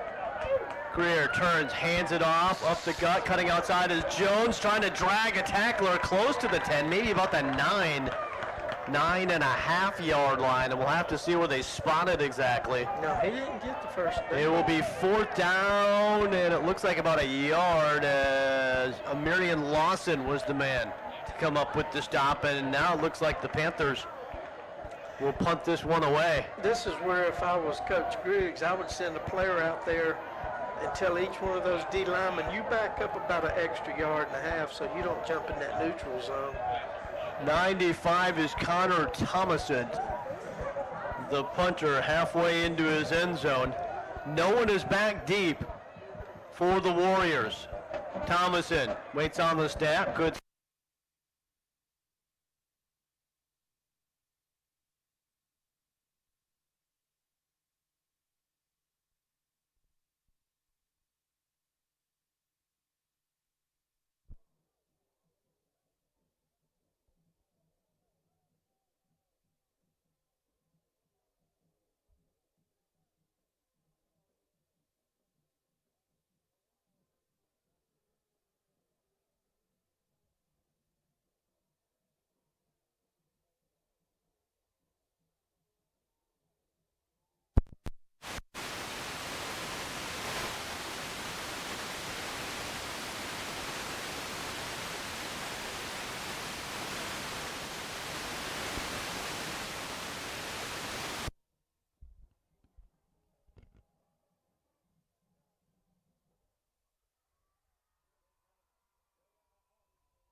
When the offense came off the field, they've been doing it the whole game. Now, whether that's true or not, I don't know, but that's just what they've been hearing on the field. I appreciate it, Chris. Thank you for your insight on that one. Hey, notice where the ball is? We're back to where almost exactly Russell County was before they got the 2 penalties that backed them up to midfield. Yeah. It was first down exactly where it is now. Yeah. So we've wasted 2 or 3 minutes, but we're back to where Well, it was that, because they needed to get right down to about the 20. Yeah, now the ball resting at about the 30. 2, 3. 30, yeah, about the 33-yard line. Yeah, so they lost 3 yards and got first down and back to from whence they came. 6 minutes to go, 15-8. Warriors are up by 7 right now In the third. over the Panthers in the third. Yeah, I thought you was going to be scaring some folks. High snap brought down by Calhoun, hands it up. Nobody's going to keep it on the far side. Flag comes out. He races for the sideline and hit hard out of bounds. Quarterback wrapped up. Brooks is one of those there in on the play for the Panthers. But once again, the flag came out early the minute he turned the corner, and one of the few times we've actually seen him keep it on that read run. Well, and I don't even think he meant to keep it. I mean, the call, where the call was made, if that was an offensive lineman pushing a D lineman in the back, that's legal. If you're in 3 yards of the line of scrimmage like that. They're going to move it back about 10 yards to the 43-yard line. So 2nd and 20 now at the 43-yard line for the Warriors, going from right to left. There must be some kind of shield there about the 33 that the Warriors are having trouble breaking because they keep going backwards when they get there. 3 wide receivers set, 2 running backs to the left, 2 wide receivers to the left. I'll hand it off to the deep man. He stubbed his toe and fell over the 45 down to about the 42. And that time it was number 41, Jabari Jordan, with a gain of maybe 1 on the play. Yeah, actually, no, they're going to give him right back to the line of scrimmage. That little bit of extra chalk caught his toe there and tackled him right at midfield. So this will bring up another 3rd and long, 2nd series in a row. Last time we had 3rd and 30. Here's 3rd and 20. They're showing 2nd on the sideline over there. 2nd? Okay. So 2nd and 20. I think it's just kind of pick which. 4 wide receivers set, trips to the left. 1 running back. Calhoun deep drop, turns, they throw the screen to the near side. Caught at the 45, down to the 40. Pickett high, hurdles a man down to the 30. And a flag comes out late as he dives You know what to it means? about the 28-yard line. It could be a hurdling penalty. Can you hurdle in high school? That's what Pickett is looking at right now. The officials, though, are pointing towards Smith Station. Yeah, but the only person who was there was him and the guy he hurdled. And they're going to wave off this flag. I've never seen so many flags waved off. And it was the man. Looks like somebody on the dock all waving their handkerchiefs at a ship that's headed out of the dock or something. Look, again, Mike's going, what? Either you saw a penalty or you didn't. I don't know if we're going to have a record for penalties or called back penalties here tonight. That's true, waved off. I know Oh, my goodness. three or four already. To check out what the national 22 record is. penalties? Under 5 minutes to go, third quarter. Third down and about 6. Calhoun rolls to his right side, turns, flips one up, has a receiver. Yard line by number 2, DJ Griffin. And this will bring up 4th and about 6 or so at the Warrior 27-yard line. He hit him in the chest, Bill, but I'm not sure he shouldn't have tucked that ball and ran it. It looked like he would have come close to getting the first down. Oh, I think he already had the first down. It just slipped right between his hands. And so now, 4th down situation. They don't look like field goal is an option here. They never even entertained that notion right here. So Calhoun will come out, and they will line up with one wide receiver to the left, 2 running backs to the left as well. This time you have Jordan in front of Pickett. Pickett will get the toss sweep near side to the 30. First down, 25-20, and out of and a late hit, and he held up, but a flag comes out anyway. Yeah, and he did hit him late out of bounds, but he was trying to hold up. He was trying to hold up. Down. Yeah, that was Cardin, I believe, on the sideline. He realized just as he was coming up that and a half out of bounds touched him, but clearly holding up, and he's going to get flagged anyway. I'm sure Coach Glisson's going over there going, where's that wave off? Let's wave one off for us for a change. So now the Warriors really in business. They will march this one up to 10, the 9 or 10. About the 9 it looks like. So this will be 1st and goal for the Warriors at the 9. Calhoun claps his hands, hands it off to the big fella. Jordan tries to drive his way through behind right tackle. Close to about the 6-yard line. 2nd and goal. Tell you what, that young man keeps those feet driving, and he almost was able to slip through there. We need a big stand right here by the Panthers if they're going to really not let this thing, the momentum swing too widely. Marquis Brooks again with the tackle in. Chris Charno on the sideline saying it should have been a hurdling. You can't do that in high school. That's what I said. Yeah. 4 minutes to go now in the third quarter. 2nd and goal from about the 6. Calhoun, one running back to the left. He's going to turn, but the flags are going to blow again. Looked like they were going to fire that short flat pass over to Pickett on this left side, but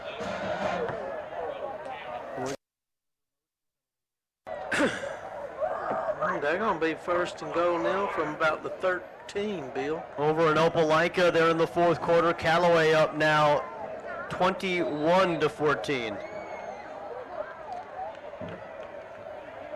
And I think next week's the rivalry game between Auburn and Opelika, if I'm not mistaken. Man in motion to the far side. Waits. Bunch receiver. Will roll to the right. Turn. Flick it over far side to Castillo at the 5. Diving towards the end zone. Is he in? No. They will say no. He's out at the 1. Castillo with a little out route. Took it, dove, but I think he stepped out of bounds at about the 2, they'll say. Actually, no, they mark it up to the 1. Well, it's just kind of a guess. Yeah, they moved it up to the 1 now. He took it 1 step over. So it's third. So third and goal from the power set in there. Pickett stands to the left of Calhoun. Calhoun out of the shotgun, turns, hands it off. Pickett dancing in the backfield, turns, fires, and into the end zone for the touchdown. He was hit in the backfield, and one of the Panthers had him dead to rights, just couldn't wrap him up. Hold on. We got some now. The Smith players are pointing into they're saying they had the ball, but he had already broken the play. Yeah. So the Warriors strike the first score here of the second half, 21-8. And But Bill, they've had the ball the whole quarter, hasn't it? Jeremiah Baker on for the extra point out of the hold of DJ Griffin. Snap a little bit behind, but the kick is up and the kick is true. 3:27 to go here in the third quarter, 22-8 in favor of the Warriors. Let's take 30 seconds back at the station. You're listening to you're listening to Panther football on FM Talk 93.9.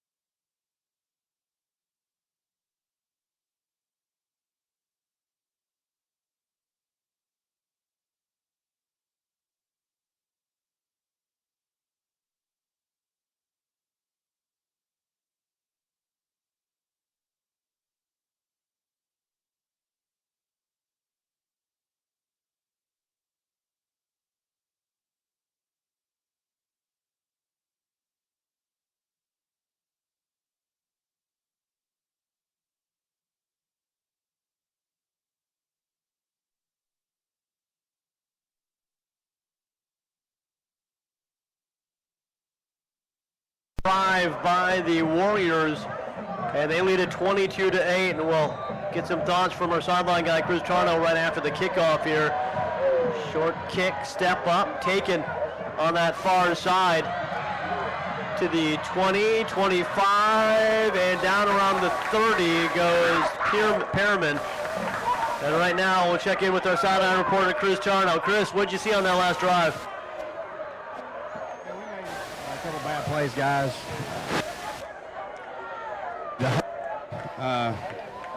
There actually was a hurdle. You cannot do that in high school, so that should have been a 15-yard penalty, which would have made it 3rd and 21. They did say that the guy ducked, so it wasn't an official hurdle, but the ball did come loose, but he was already across the field. I think y'all got that upstairs. We got to have a drive right here. We need to score. We got to have a score right here. Yeah, you're right. Appreciate it, Chris. First down and 10 for the Panthers at the 30. They go up the gut on first down. 5, maybe 5.5 yard gain that time for the Panthers. It was Jermaine Brown with the carry and Donquavius Crawford with the stop. Trying to do a little more tempo here. It looks like. Yeah, well, at this point, you almost need to. Yeah. Here's second down and about 5 from the 35. Greer on the gun, looking near side, turns, fires one across, caught by the tight end. That's the second catch of the night for Middleton, right at about the 48-yard line as he was running again away from Donquavius Crawford. That's a guy I thought we'd see more after that first pass play, but we haven't called his name since. I'm going to tell you what, quarterback's playing a good game. He's putting it where he's supposed to put it. He has had a good game, passing-wise. First and 10, Panthers at their own 47-yard line. They will hand it off again to Brown. Stops, had a block, held up, and that time I think the lineman knew if he went to go block, it was going to be called for holding. Well, but he stopped dead right there, and there's really not a lot he could have done other than reach back and grabbed him. But see, he just hit him and bounced off of him. You got to lock, if you're a pulling lineman, you got to get in there and lock up and keep driving him on past the hole. By just bouncing off of him, you just left him there to make the tackle. They'll lose about 2 on the play. Second down and 12 from the 45. Going from left to right are your Panthers. And now a whistle. Maybe it's a heat timeout. With $1:58 to go here in the quarter. Yeah, that would be strange. They just hadn't talked to each other in 2 plays. They had to get back together. Jones is in the backfield. They're going to turn, pitch it on the speed sweep near side, hit in the backfield. He'll escape past the 50 and down into Warrior territory and around the 47, 48-yard line that time was number 80, Aubrey Wimberly, tackled by Calvin Williams. He wasn't but a step from making some headlines there, Bill. He had a nice hole. Well, he did a great job just escaping the tackle in the backfield as well.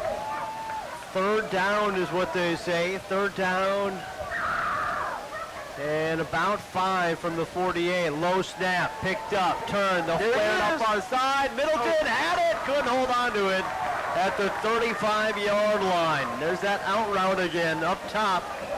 Yeah, but he had to lay out for that one. But you know, I've noticed both times, Bill, he's going to, I don't know that he has to, but he's going to the ground in order to secure the ball, to catch it. 1:10 to go in the 3rd quarter. You're down 22-8, and the Panthers look like they're going to go for it here on 4th down and about 5 from the 48 of the Warriors. Either they're going to try to get them to jump, or they're just straight out going for it. I think 4 wide receivers set. Jones running back to the left. Low snap again. He'll turn. They'll fire the slant across. Had it! Dropped it at the 30. Great play. Ball a little bit behind the intended receiver, but Pearman had it in his hands and couldn't hold on.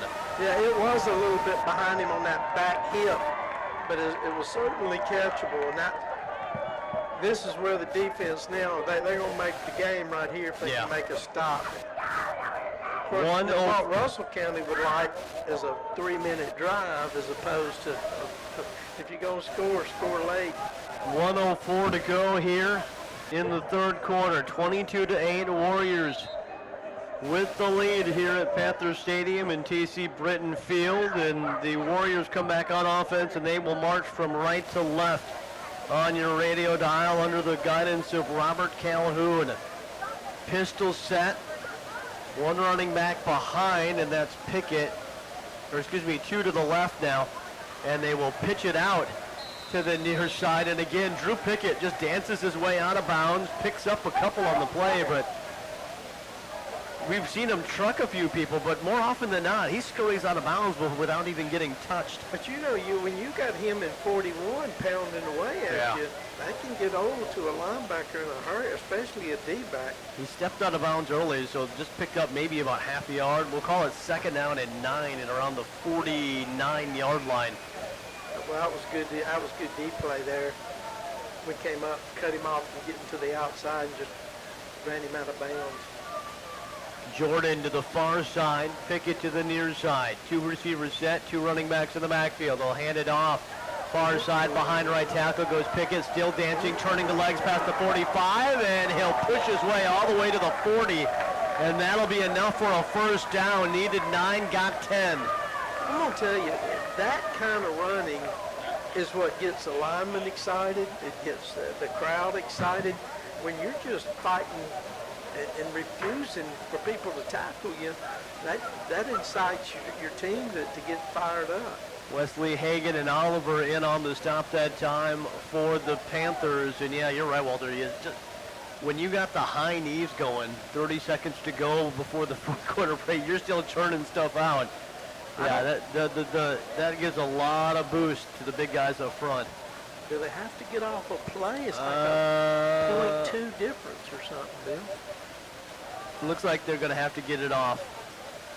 And they will hand it off to the big fella. Jordan dives past the 36 to the 35-yard line, and that's going to do it here for the 3rd quarter as he's tackled by Dylan Carden. That'll be the final play of quarter number 3. 22-8 visitors with the lead. Panthers need a stop here, you would think, on this drive. We'll take 30 seconds back at the station and come out for the 4th and final quarter here at T.C. Britton Field. You are on FM Talk 93.9.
Bailey, Walter Northcote with you. Glad you could join us on FM Talk 93.9.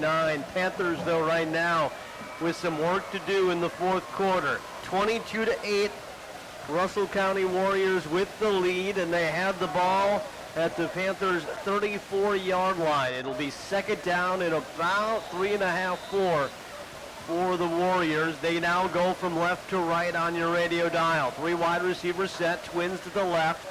1 running back to the right of Calhoun, that's Pickett. They'll bring a man in motion and hand it off on the speed sweep to the slot man. He's hit behind the line of scrimmage for the loss of a couple on the play. At least. And now, a little pushing and shoving underneath. That was a good defensive play right there. Why'd you go wide when you can run 2 plays and kill clock and try to pick up a first down straight ahead with big number 4? That's a mystery to me. That's big Jamarcus May at the bottom of that pile as well. Number 99 tackling Devin Wright. Tackling, I believe that A.J. Black. I'd have been tempted just to keep letting 4 and 41 pound away. Now you're 3rd and long. Now it's 3rd down and about 7 or so. Yeah. Back at around the 37-yard line. Be a good place for a little INT right here for the Panthers. They get to the left, 4 wide receivers set, trips far side. They'll go toss sweep. Here the flag is out early, and they're going to just blow this play dead. Yeah, it looked like the wide receiver, somebody on the far side took off early. It was that tackle, 73. Oh, really? And now he's down holding his right knee. Yeah, he tried to go and then tried to stop, and he went down with his right knee. MJ Williams down right now. Hopefully that young man is all right. 10:54 to go. I can tell you over in Opelika, it is a dogfight right now. 21-21. They go back and forth right now. Callaway takes the lead. Opelika ties it up. Callaway takes the lead. Opelika ties it up again. Just need that one stop. Who are we talking to, Bill? Was it Beulah? Talking about one stop? Yeah. Just need that one stop. That was his only play, I think, right? Yeah. We're just going to get one stop. Looks to be, and that's a good sign. It's now jogging off is MJ Williams, junior offensive lineman. Oh, man, they went from, what, second and about 3? Second and about 3.5, yeah. Now it's going to be 3rd and about 11. Ball is placed back at around the 42-yard line now. So what do you do if you're Smiths? Do you sell out on the blitz or just stay home? Depends. Well, they don't have the dual backfield in there right now. Yeah. But really, a lot of stuff here in this 3rd quarter, they've been working a lot off tackle. Hold on now. And they've been going to the heavy side of the formation as well. It is supposed to be second down, isn't it? Coach Griggs believes it's second down. Oh, no, now the officials have lost count. I thought it was 3rd because the last play, moved him back on the speed sweep. That was second down. Plus, they're making 73 leave the game. He didn't leave the game.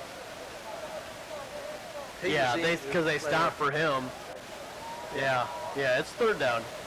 3rd and 11, back at around the 42-yard line. Yeah. Warriors will go.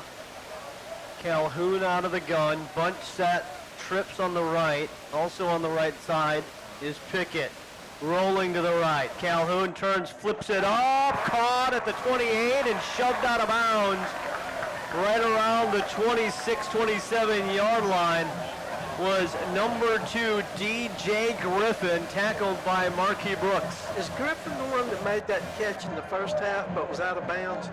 If it was, that guy's got some hands. He went up again that time, cradled that ball, brought it down for a first. But it was good awareness, Bill. He got right to the marker and then cut out just enough that when he caught the ball, he automatically had the first down. Say what you want about Calhoun. He's been very efficient through the air tonight. And his receivers have caught just about everything thrown their way.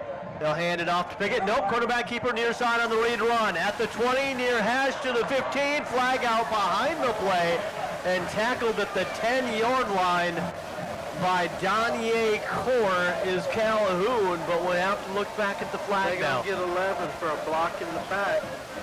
A wideout can't crack down and block up like a linebacker or an end in the back, but they call this right out here by the sideline. But it is on number 11. They put it right at his feet.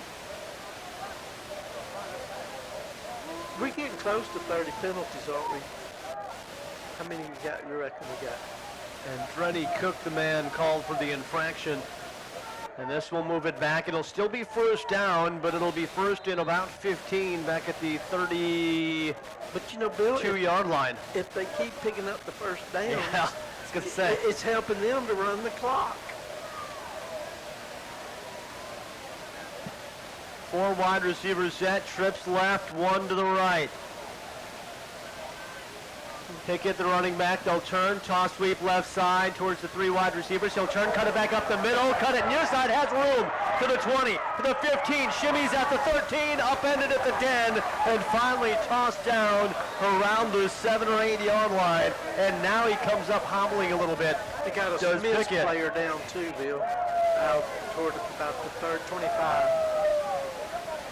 That was an impressive run. That's not good. That's Marquis Brooks. That's one of the senior leaders out there, number 2. Well, he was completely surrounded by gray shirts. He was just able to skirt around them, picked up a couple of blocks down this sideline, and then he was moving. Collins and Mahogany with the stop on that last play of Pickett. And, yeah, right now they're not sure if it's they're looking at the knee and not sure if that's Yeah, he's pointing at his left knee there. Yeah, that's not good. Let's go down to Chris. See what he knows. Let's send it down to Chris. Chris, what are your thoughts up at this point? 10:18 to go here in the fourth quarter, and the Panthers need to try to find some way to get momentum. Yeah, guys, we that play that.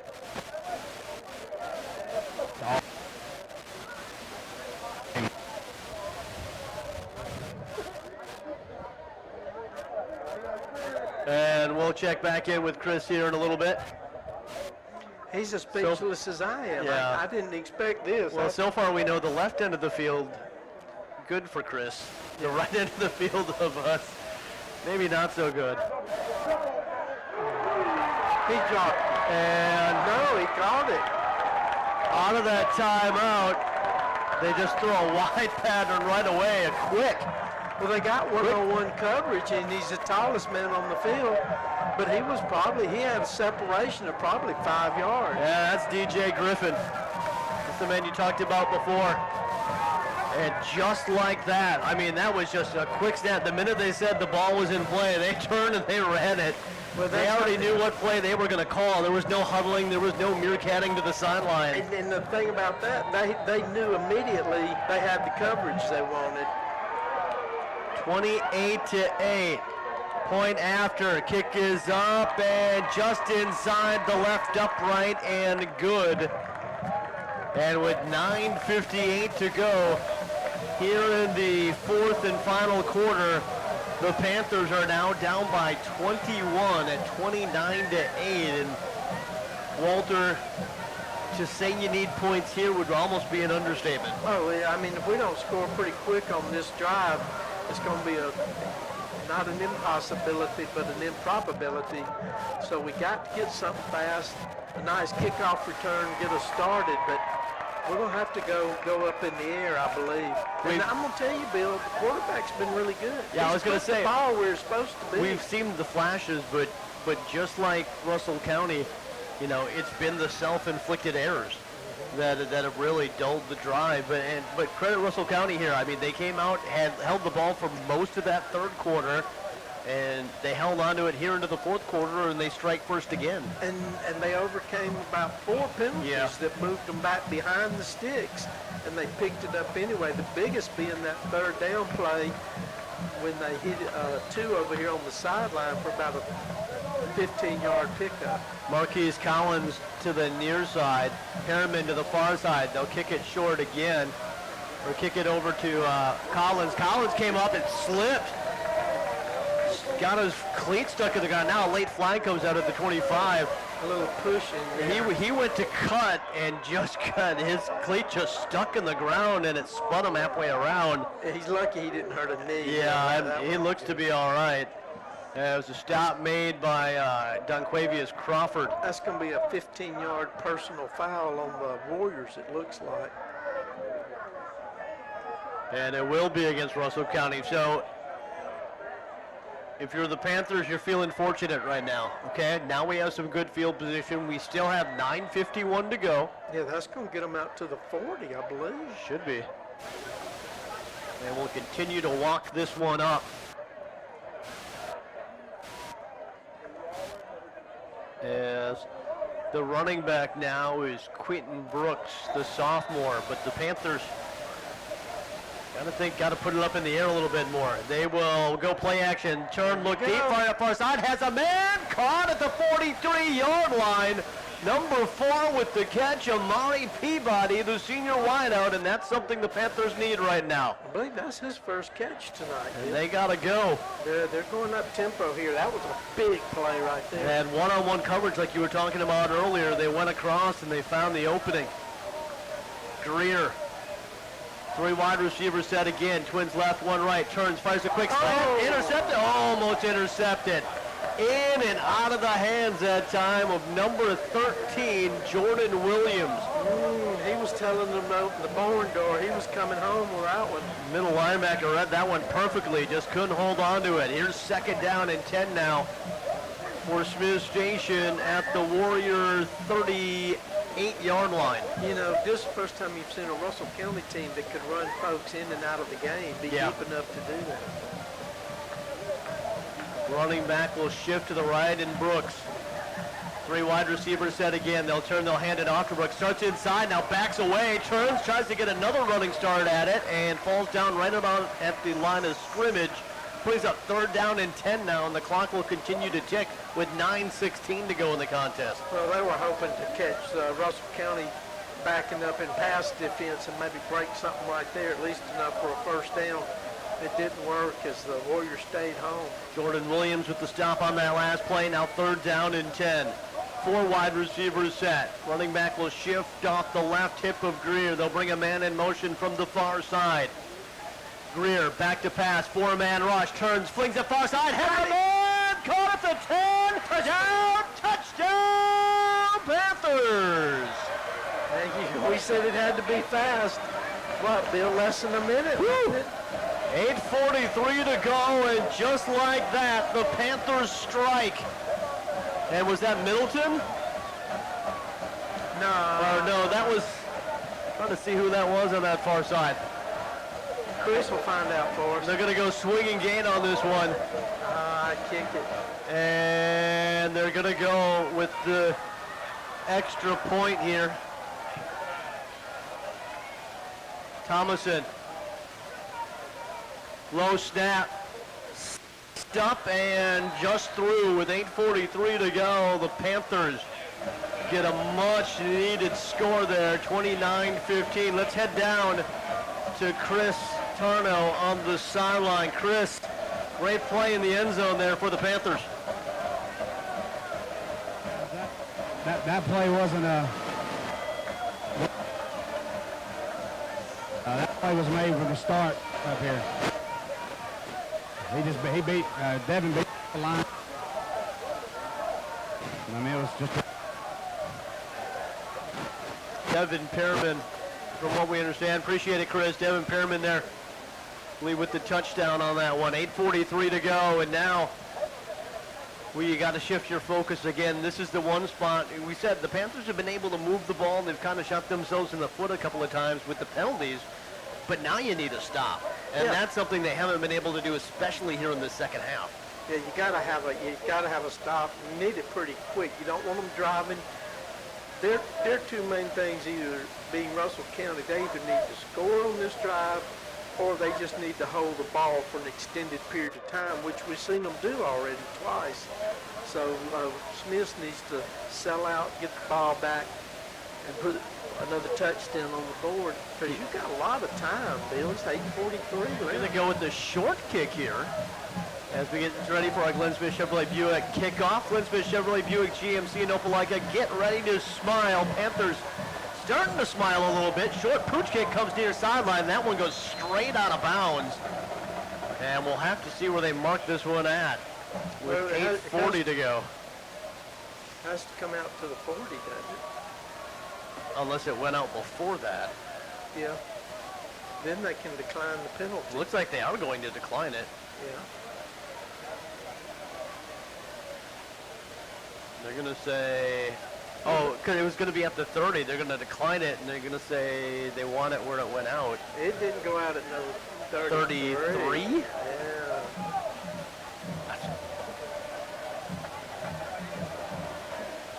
They're saying, yep, we want it at the 33. There you go. All right. First down and 10. Warriors going from left to right. The lead now cut 29-15. 2-touchdown lead here for the Warriors. They go back out on offense, and they got Pickett to the left and Jordan to the right. In between them, splitting them, is the quarterback, Robert Calhoun, the sophomore. He'll hand it off to the big fella. Jordan goes far side, wrestled from behind, but not before a pickup of about 6 or 7. He's tackled right about the 38, 39-yard line. And that was a big collision, like between he and Amari and Wesley Hagan. Man, got a little push in there. The official did the wise thing, just told them to get back to the huddle, didn't call anything. That keeps the clock running. They picked up 5. Yeah, they're going to give him a gain of about 5.5, 6 yards line, it looks like, up to about the 38 yards. And coaches, he's keeping his hand up. He wants them to run that play clock down every time they get a chance. Same set, 2 wide receivers near side. Calhoun hands it off to Pickett this time. Behind the lead block of Jordan, has room to the 45, to the 50, cuts it inside 45, wrestled from behind and down around the 41-yard line. And that's not a bad thing to have either. You're going to the power side of that formation, and you got the big fella Jordan leading the way. Well, here's what was smart by number 4, Bill. He didn't run out of bounds. Once they get it set, now they can start the clock back. But he just ran straight out of bounds, then they wouldn't have started back until the next play, if I'm not mistaken. Shuford with the tackle on that last play. It'll be first down and 10 in Russell County now, with the opportunity to eat more clock here as we go to 7:30 in the fourth quarter. Panthers down by 14. What's the official waiting on? Oh, he's not. The Warriors are just taking all the time they They're can. milking this right now as we go to 10 on the play clock. But that was a heady play right there. That was well coached fundamental football. Play clock down to 3, down to 2, down to 1. They'll snap it. They'll take the handoff, and the Calhoun will have to eat it. He's driven up, backwards, and down. Back at the 50-yard line as Danye Core came in on the busted play and drops him for a loss of about 9. Oh, they're actually going to say he was down. They're going to mark him at the 47, not back at the 50. Well, they've had trouble all night, either the ball being low or it kind of floats back there and gives those D linemen and the ends time to get back there on him. And I'm with you, Walter, right now. You were asking on that last series, when do you almost start to sell out? I think this is the time when you start to sell out. You just man up on the outside, and you start with your run blitzes here. And what I'm wondering is when the Panthers get the ball back, does Russell County have a zone of defense they run back there? Because right now, they just don't have the speed to keep up with these wide receivers. Second and 16 from the 47. They'll snap it, turn, pitch it far side to Pickett. Heads up the far hash to the 40, still on his feet, bounces off a tackle, carries 2 now, down to the 32-yard line. Ooh, that's and close. That'll be close to a first down. It's down, and the dadgum chain crew took off. They started to move, tackled by Neil Davis that time. They started to move and were held up. They're going to call it, well, I think Smith is taking a timeout, Bill. Smith might be taking a timeout with 5:52 to go. Unless it's Heath. Let us take 30 seconds back at the station ourselves. 30-second timeout back at the station.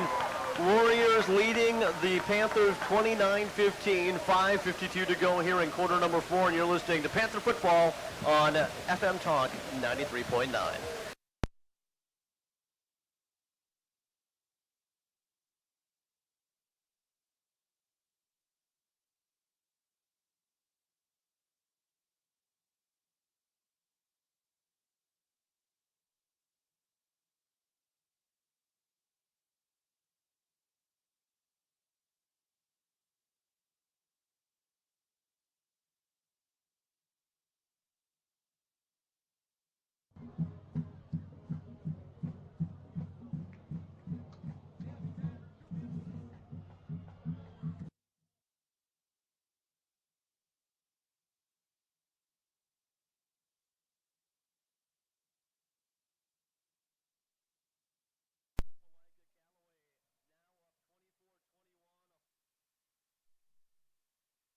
Micah, and Callaway now with the lead as it's 5:52 to go here. 29-15 is your score in favor of the Warriors. It looks like it's going to be third down and about half a yard here for the Warriors. After they decided to replace the sticks on this side. It actually, if anything, it might have helped the Panthers because the way the chain gang was moving, now it looks like it's actually further away, I think, than it was. Well, again, Bill, a while ago they tried to get fancy with the speed sweep and lost 5 on third and short. They got Jordan in there right now off to the right. Yeah. Man in motion far side, Jordan on the right side. Oh, now they're going to put someone else under center. Number 2. To 30 and push forward. So they send DJ Griffin in motion to the far side. He comes back in motion, goes under center, takes the snap, and does the QB sneak. That was inventive. That was creative. I can actually say I've never seen that. That's something, something you drop on Madden when you're playing. Yeah, really.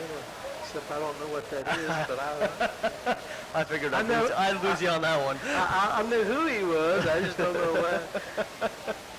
5:26 to go, and now the Warriors can start to milk more clock. Play clock is down to 10. They're up by 14. First and 10, right about the 29-yard line for Russell County. Wait a minute. What are they? I guess you're going to down call to it 1. timeout. Yeah, like there was no one even close to getting ready or set on that play.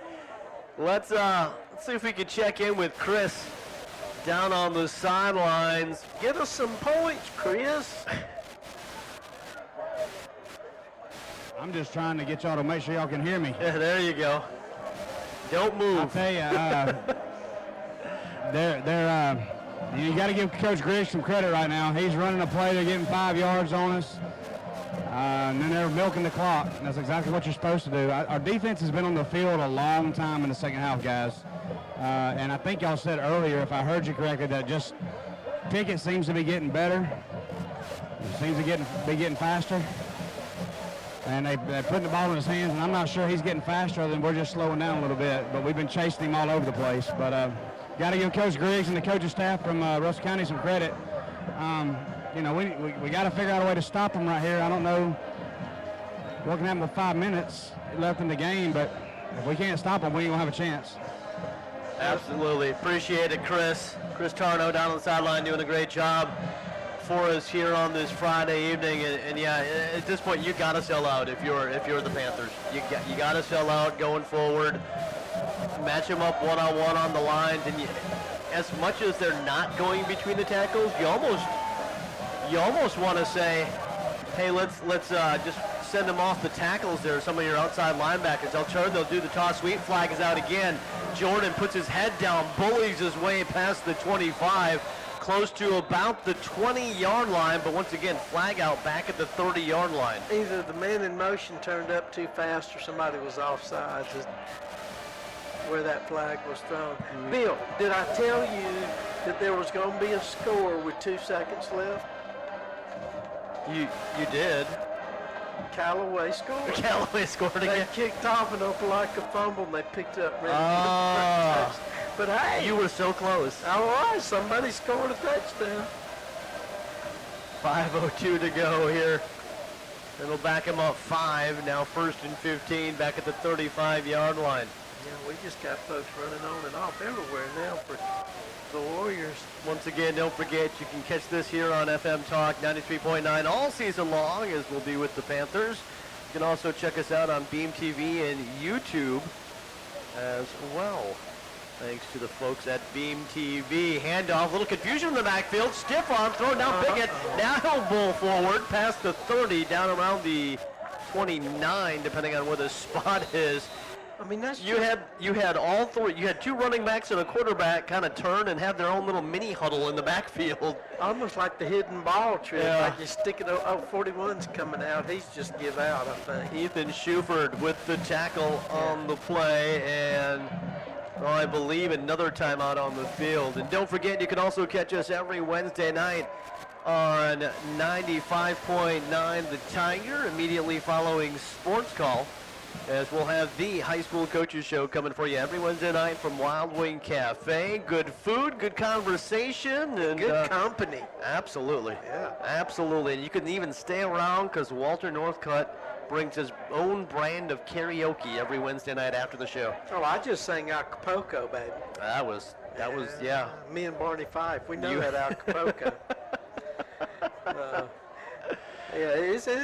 gonna tell you, that guy out there last week, he was laying down some country tunes. I think I did a little two-step, headed out the door. I didn't know what to step because I didn't know what the heck he was saying, but I just wanted to step out the door real quick. And we talk about both teams, and obviously excited for the season as well. I mean, you look at the Warriors and what they've been able to do tonight under first-year head coach Coach Griggs. I mean, and it's you see what we've seen in the past, and you look at tonight and go, wow, what a transformation. I mean, even one offseason makes in this Russell County team. Calhoun in the backfield, play clock at 20. They're going to turn, hand it off, near side, 30, 25, 20, and pushed out of bounds. It's a holding. As another flag is out. It's holding, but it was a terrible call. I think it was A.J. Black maybe with the carry on that one. Hey, also don't forget, coming up later tonight from 10 p.m. to midnight on the Tiger 95.9 is the AHSAA Radio Network Scoreboard Show. And they'll have all the scores, highlights, and interviews from around the state. That's at 10 o'clock, 10 to midnight on 95.9 The Tiger, the AHSAA Radio Network Scoreboard Show. This one will move them back further, and again, Walter, we've talked about flags all night. We've talked about both teams kind of biting themselves and hurting themselves, but Russell County in the second half, they've been able to overcome. Yeah, they've the played flags. I mean, stick. they've had just as many, maybe more flags in this second half, but they've been able to come back from the second and long and the third and longs and end up picking first downs and driving.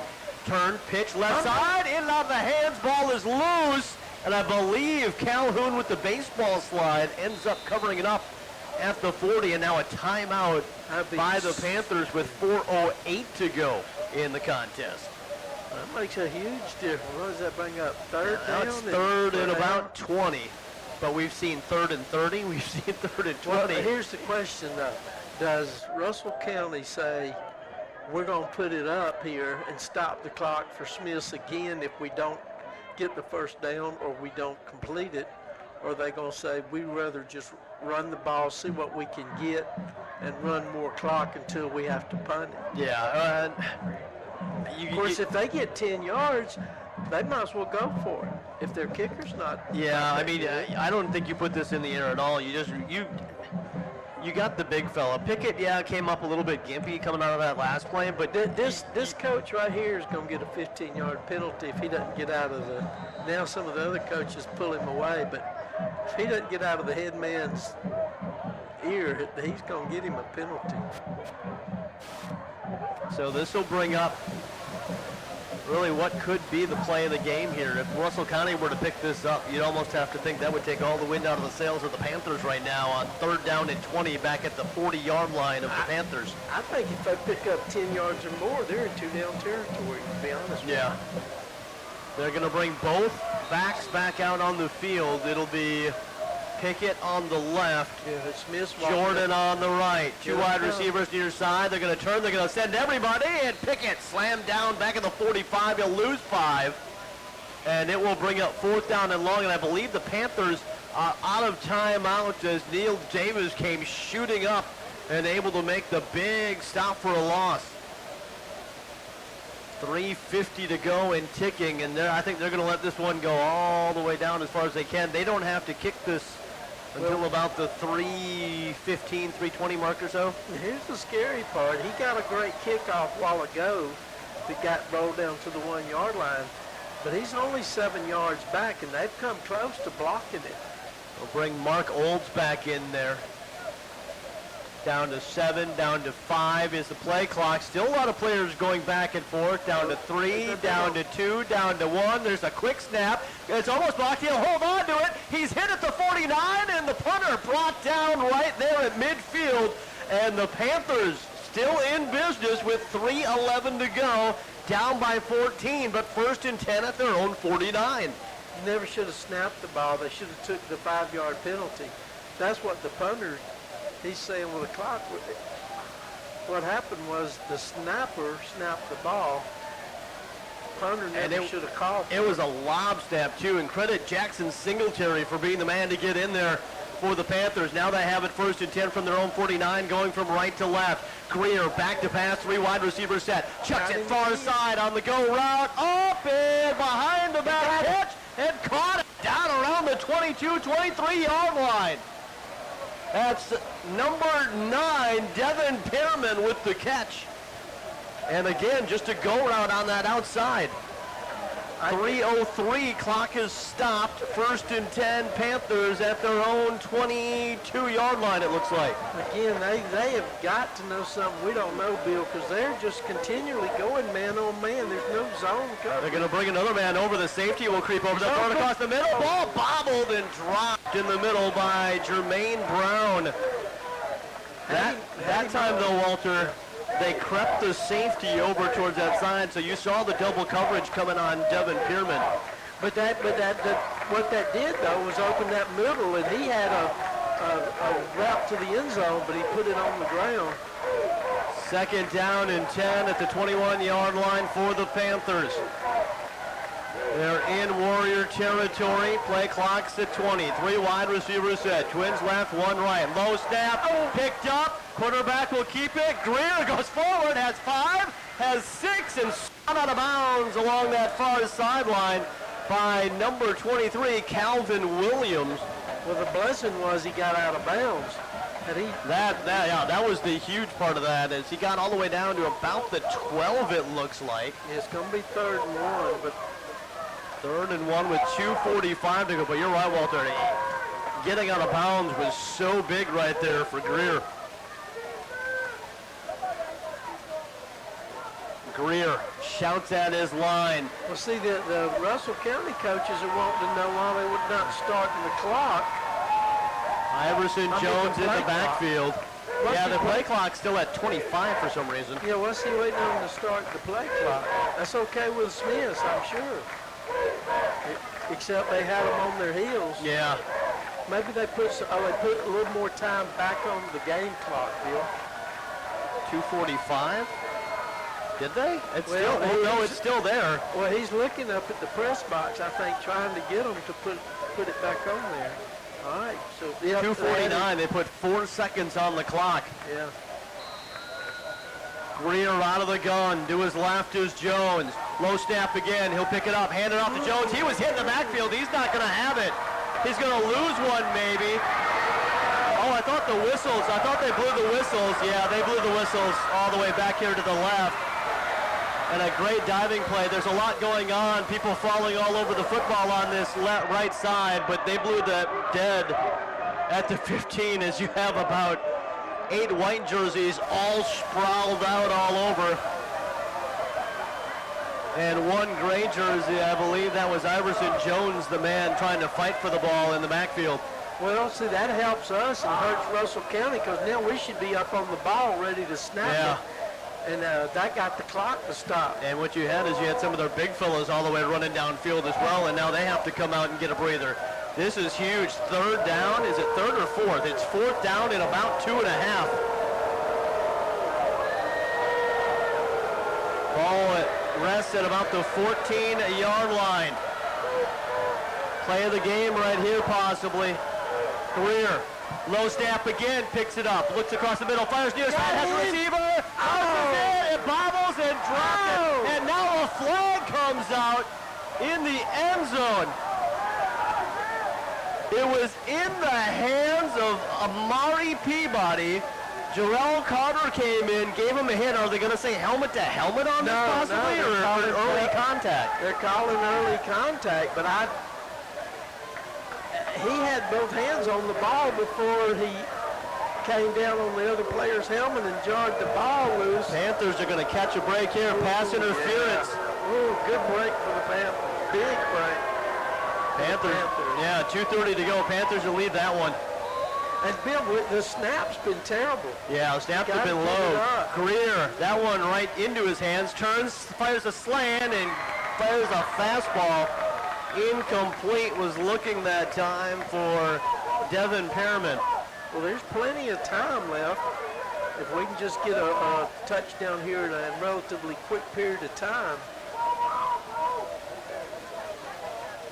2:26 to go in the game. 29-15. Warriors trying to hold up. Panthers trying to strike here again and keep hope alive. Watch a slant in the middle here.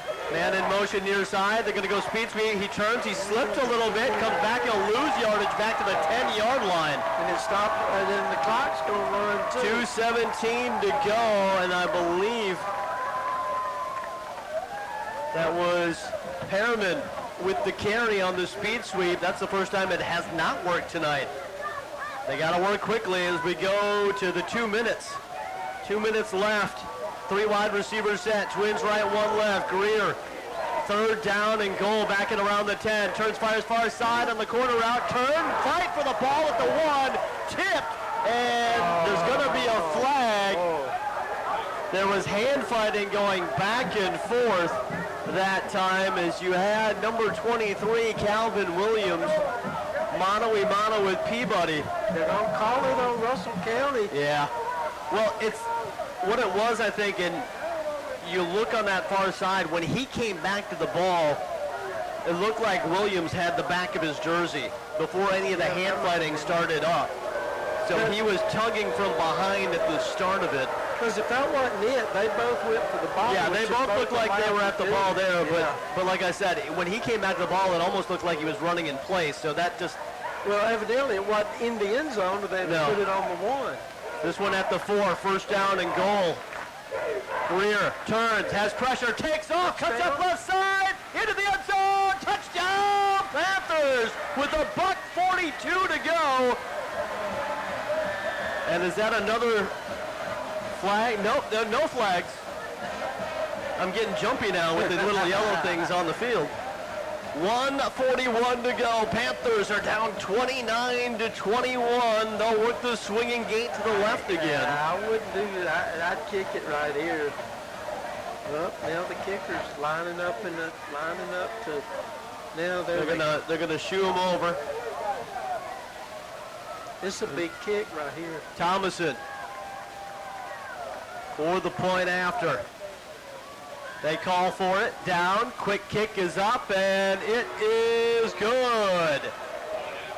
1:41 to go, drama here in Smith Station, Alabama, 29-22. Let's send it down to Chris Tarno on the sidelines and see what Chris saw in that last effort. Yeah, that was a great play by Jackson. Just saw an opening and took off with it. I know there was a lot of disagreement on the Russell County side. And listen, I can't see all the way across the field, guys. So on the one down there where it hit him in the hand, I didn't know if that was a pass interference either. The 2-yard line, that was an easy call. He was on his back. He rode him all the way to the ground the whole time. I know you probably couldn't see it all the way there, but it was an easy call right here in front of the side judge, and gave us new life, and we scored. Listen, you go back and think about the game, and we've shot ourselves in the foot so many times. On the 4th down here, we dropped a pass. Devin dropped a pass down here. The one that y'all said was a little bit behind him. He catches that, he's a touchdown. Yeah.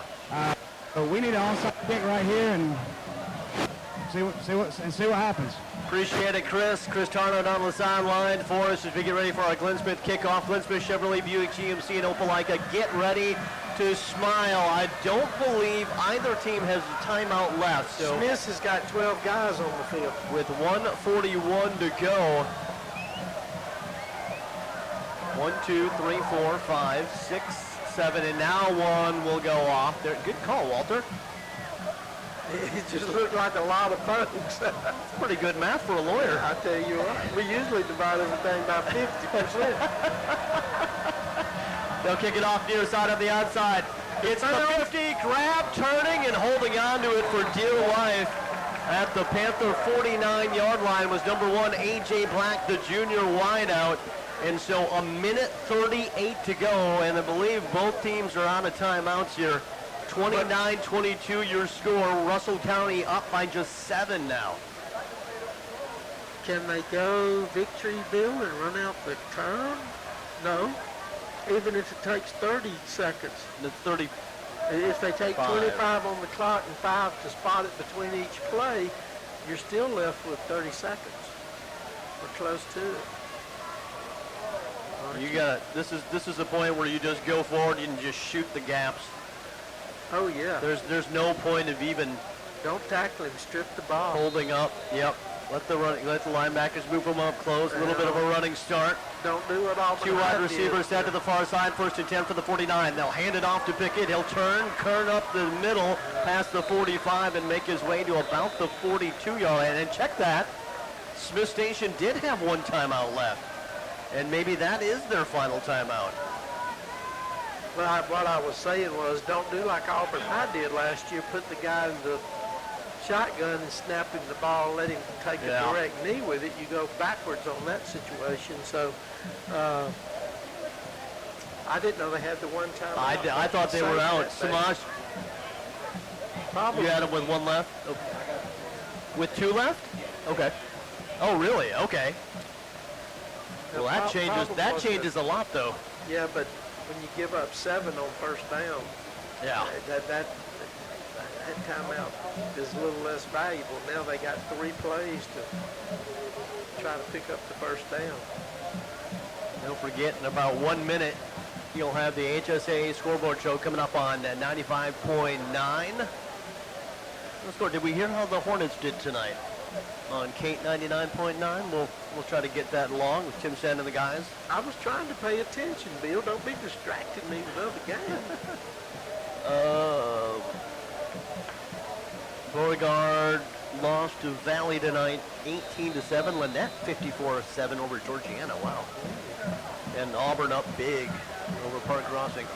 So here's 2nd down and about 4. They'll snap it. Ball is loose. And it looked like he got back on it. That was Pickett.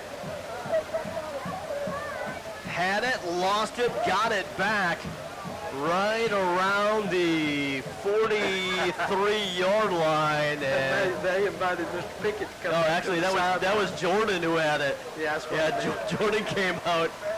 Well, he was already limping. I don't know what he was in there handling the ball when you got Pickett for him. 1 minute to go. Big play here on 3rd down and about 4. Back at the 44-yard line, 43 and a half actually, of Smith Station. They're going to have to snap this one with about 34 seconds left. 3rd down though here. And movement, a penalty on Russell County. The left end moved. Number 7. And actually, check that. That was the wide receiver in tight on the line. Devin Wright. Wow. Stops the clock with 34 seconds. And also moves you back from a 3rd and manageable to a 3rd and long. 3rd and 9 now, up at the 48-yard line. They're going to go victory. They start the formation. clock back for some reason, not sure why. Smith Station very aware of that. It went from 34 to 27. They're like, wait a second. Well, then they're going to go victory formation, so Smith must be out of timeouts. Because I sure wouldn't go victory in the middle of the field. Well,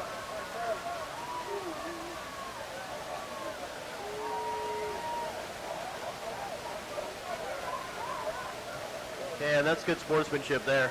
You see, while all this is going on, all the discussions, the lines on both sides. Well, you know Bumping us fists and linemen. shaking hands. We're always class people, us yeah. linemen. Yeah. No hot dogging in that line. That's The big kind, work. cuddly type, right? That's right. Yeah. So they will not line up in the victory. They're going to, well, A pseudo victory formation. Now the coaches are I think they're trying to figure out how many timeouts everyone's got as well. Yeah. You got Calhoun back in the shotgun. And you got Both running backs behind him. one of them's a deep So it's back. a deep wishbone. He's going to turn, take a knee immediately at the 35. And at the 45 seconds to go, the clock had stopped with The clock didn't run. Oh, now they're going to wind it. Yeah, the clock never ran. That's the game. And they are not going to have to snap it. So it looks like Russell County will get its first victory over Smith Station since 2009. Last time in Russell County, and it's the first time since 2005 that the Warriors have beat Smith Station here at Panther Stadium in TC Britton Field. Coach Griggs gets win number 1 as his first tenure, first strike as a head coach here with Russell County. And I like what the coaches are doing, and they're getting them off the field. One kid was waving at the Smith sideline, and one of the assistant coaches grabbed him and told him to get to the house. trying to see if I can find Chris anywhere down I there. see Chris at the 40-35. At the 45. All right, let's go down to Chris real quick. Chris? Yeah. You hear me? Yeah. They should have put time back on the clock. I'm not sure why the time did not get put back on the clock.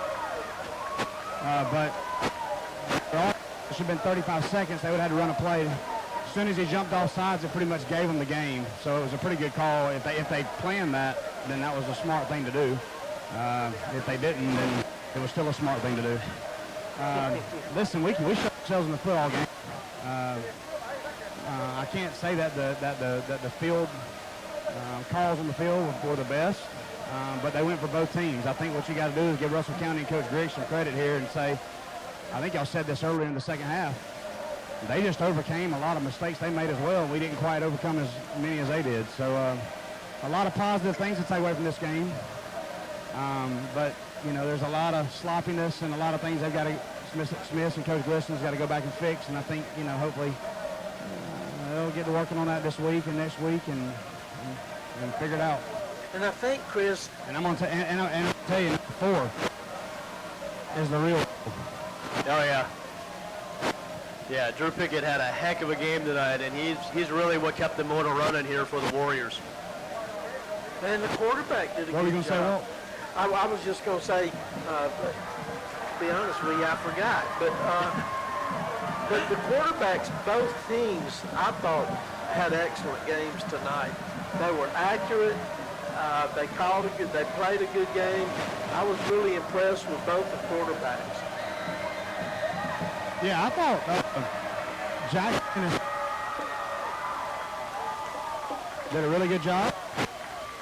I thought that Calhoun for Russell County had a great game. You know, when you got Pickett in the backfield, it makes your job a little bit easier. I mean, listen, guys, we had him 2nd and 17, and he'd pick up 15 yards, and we'd have him stopped in the backfield. That kid's special. You got to give him credit because that kid's special. But I will tell you this: you got to give Coach Griggs and his staff a lot of credit.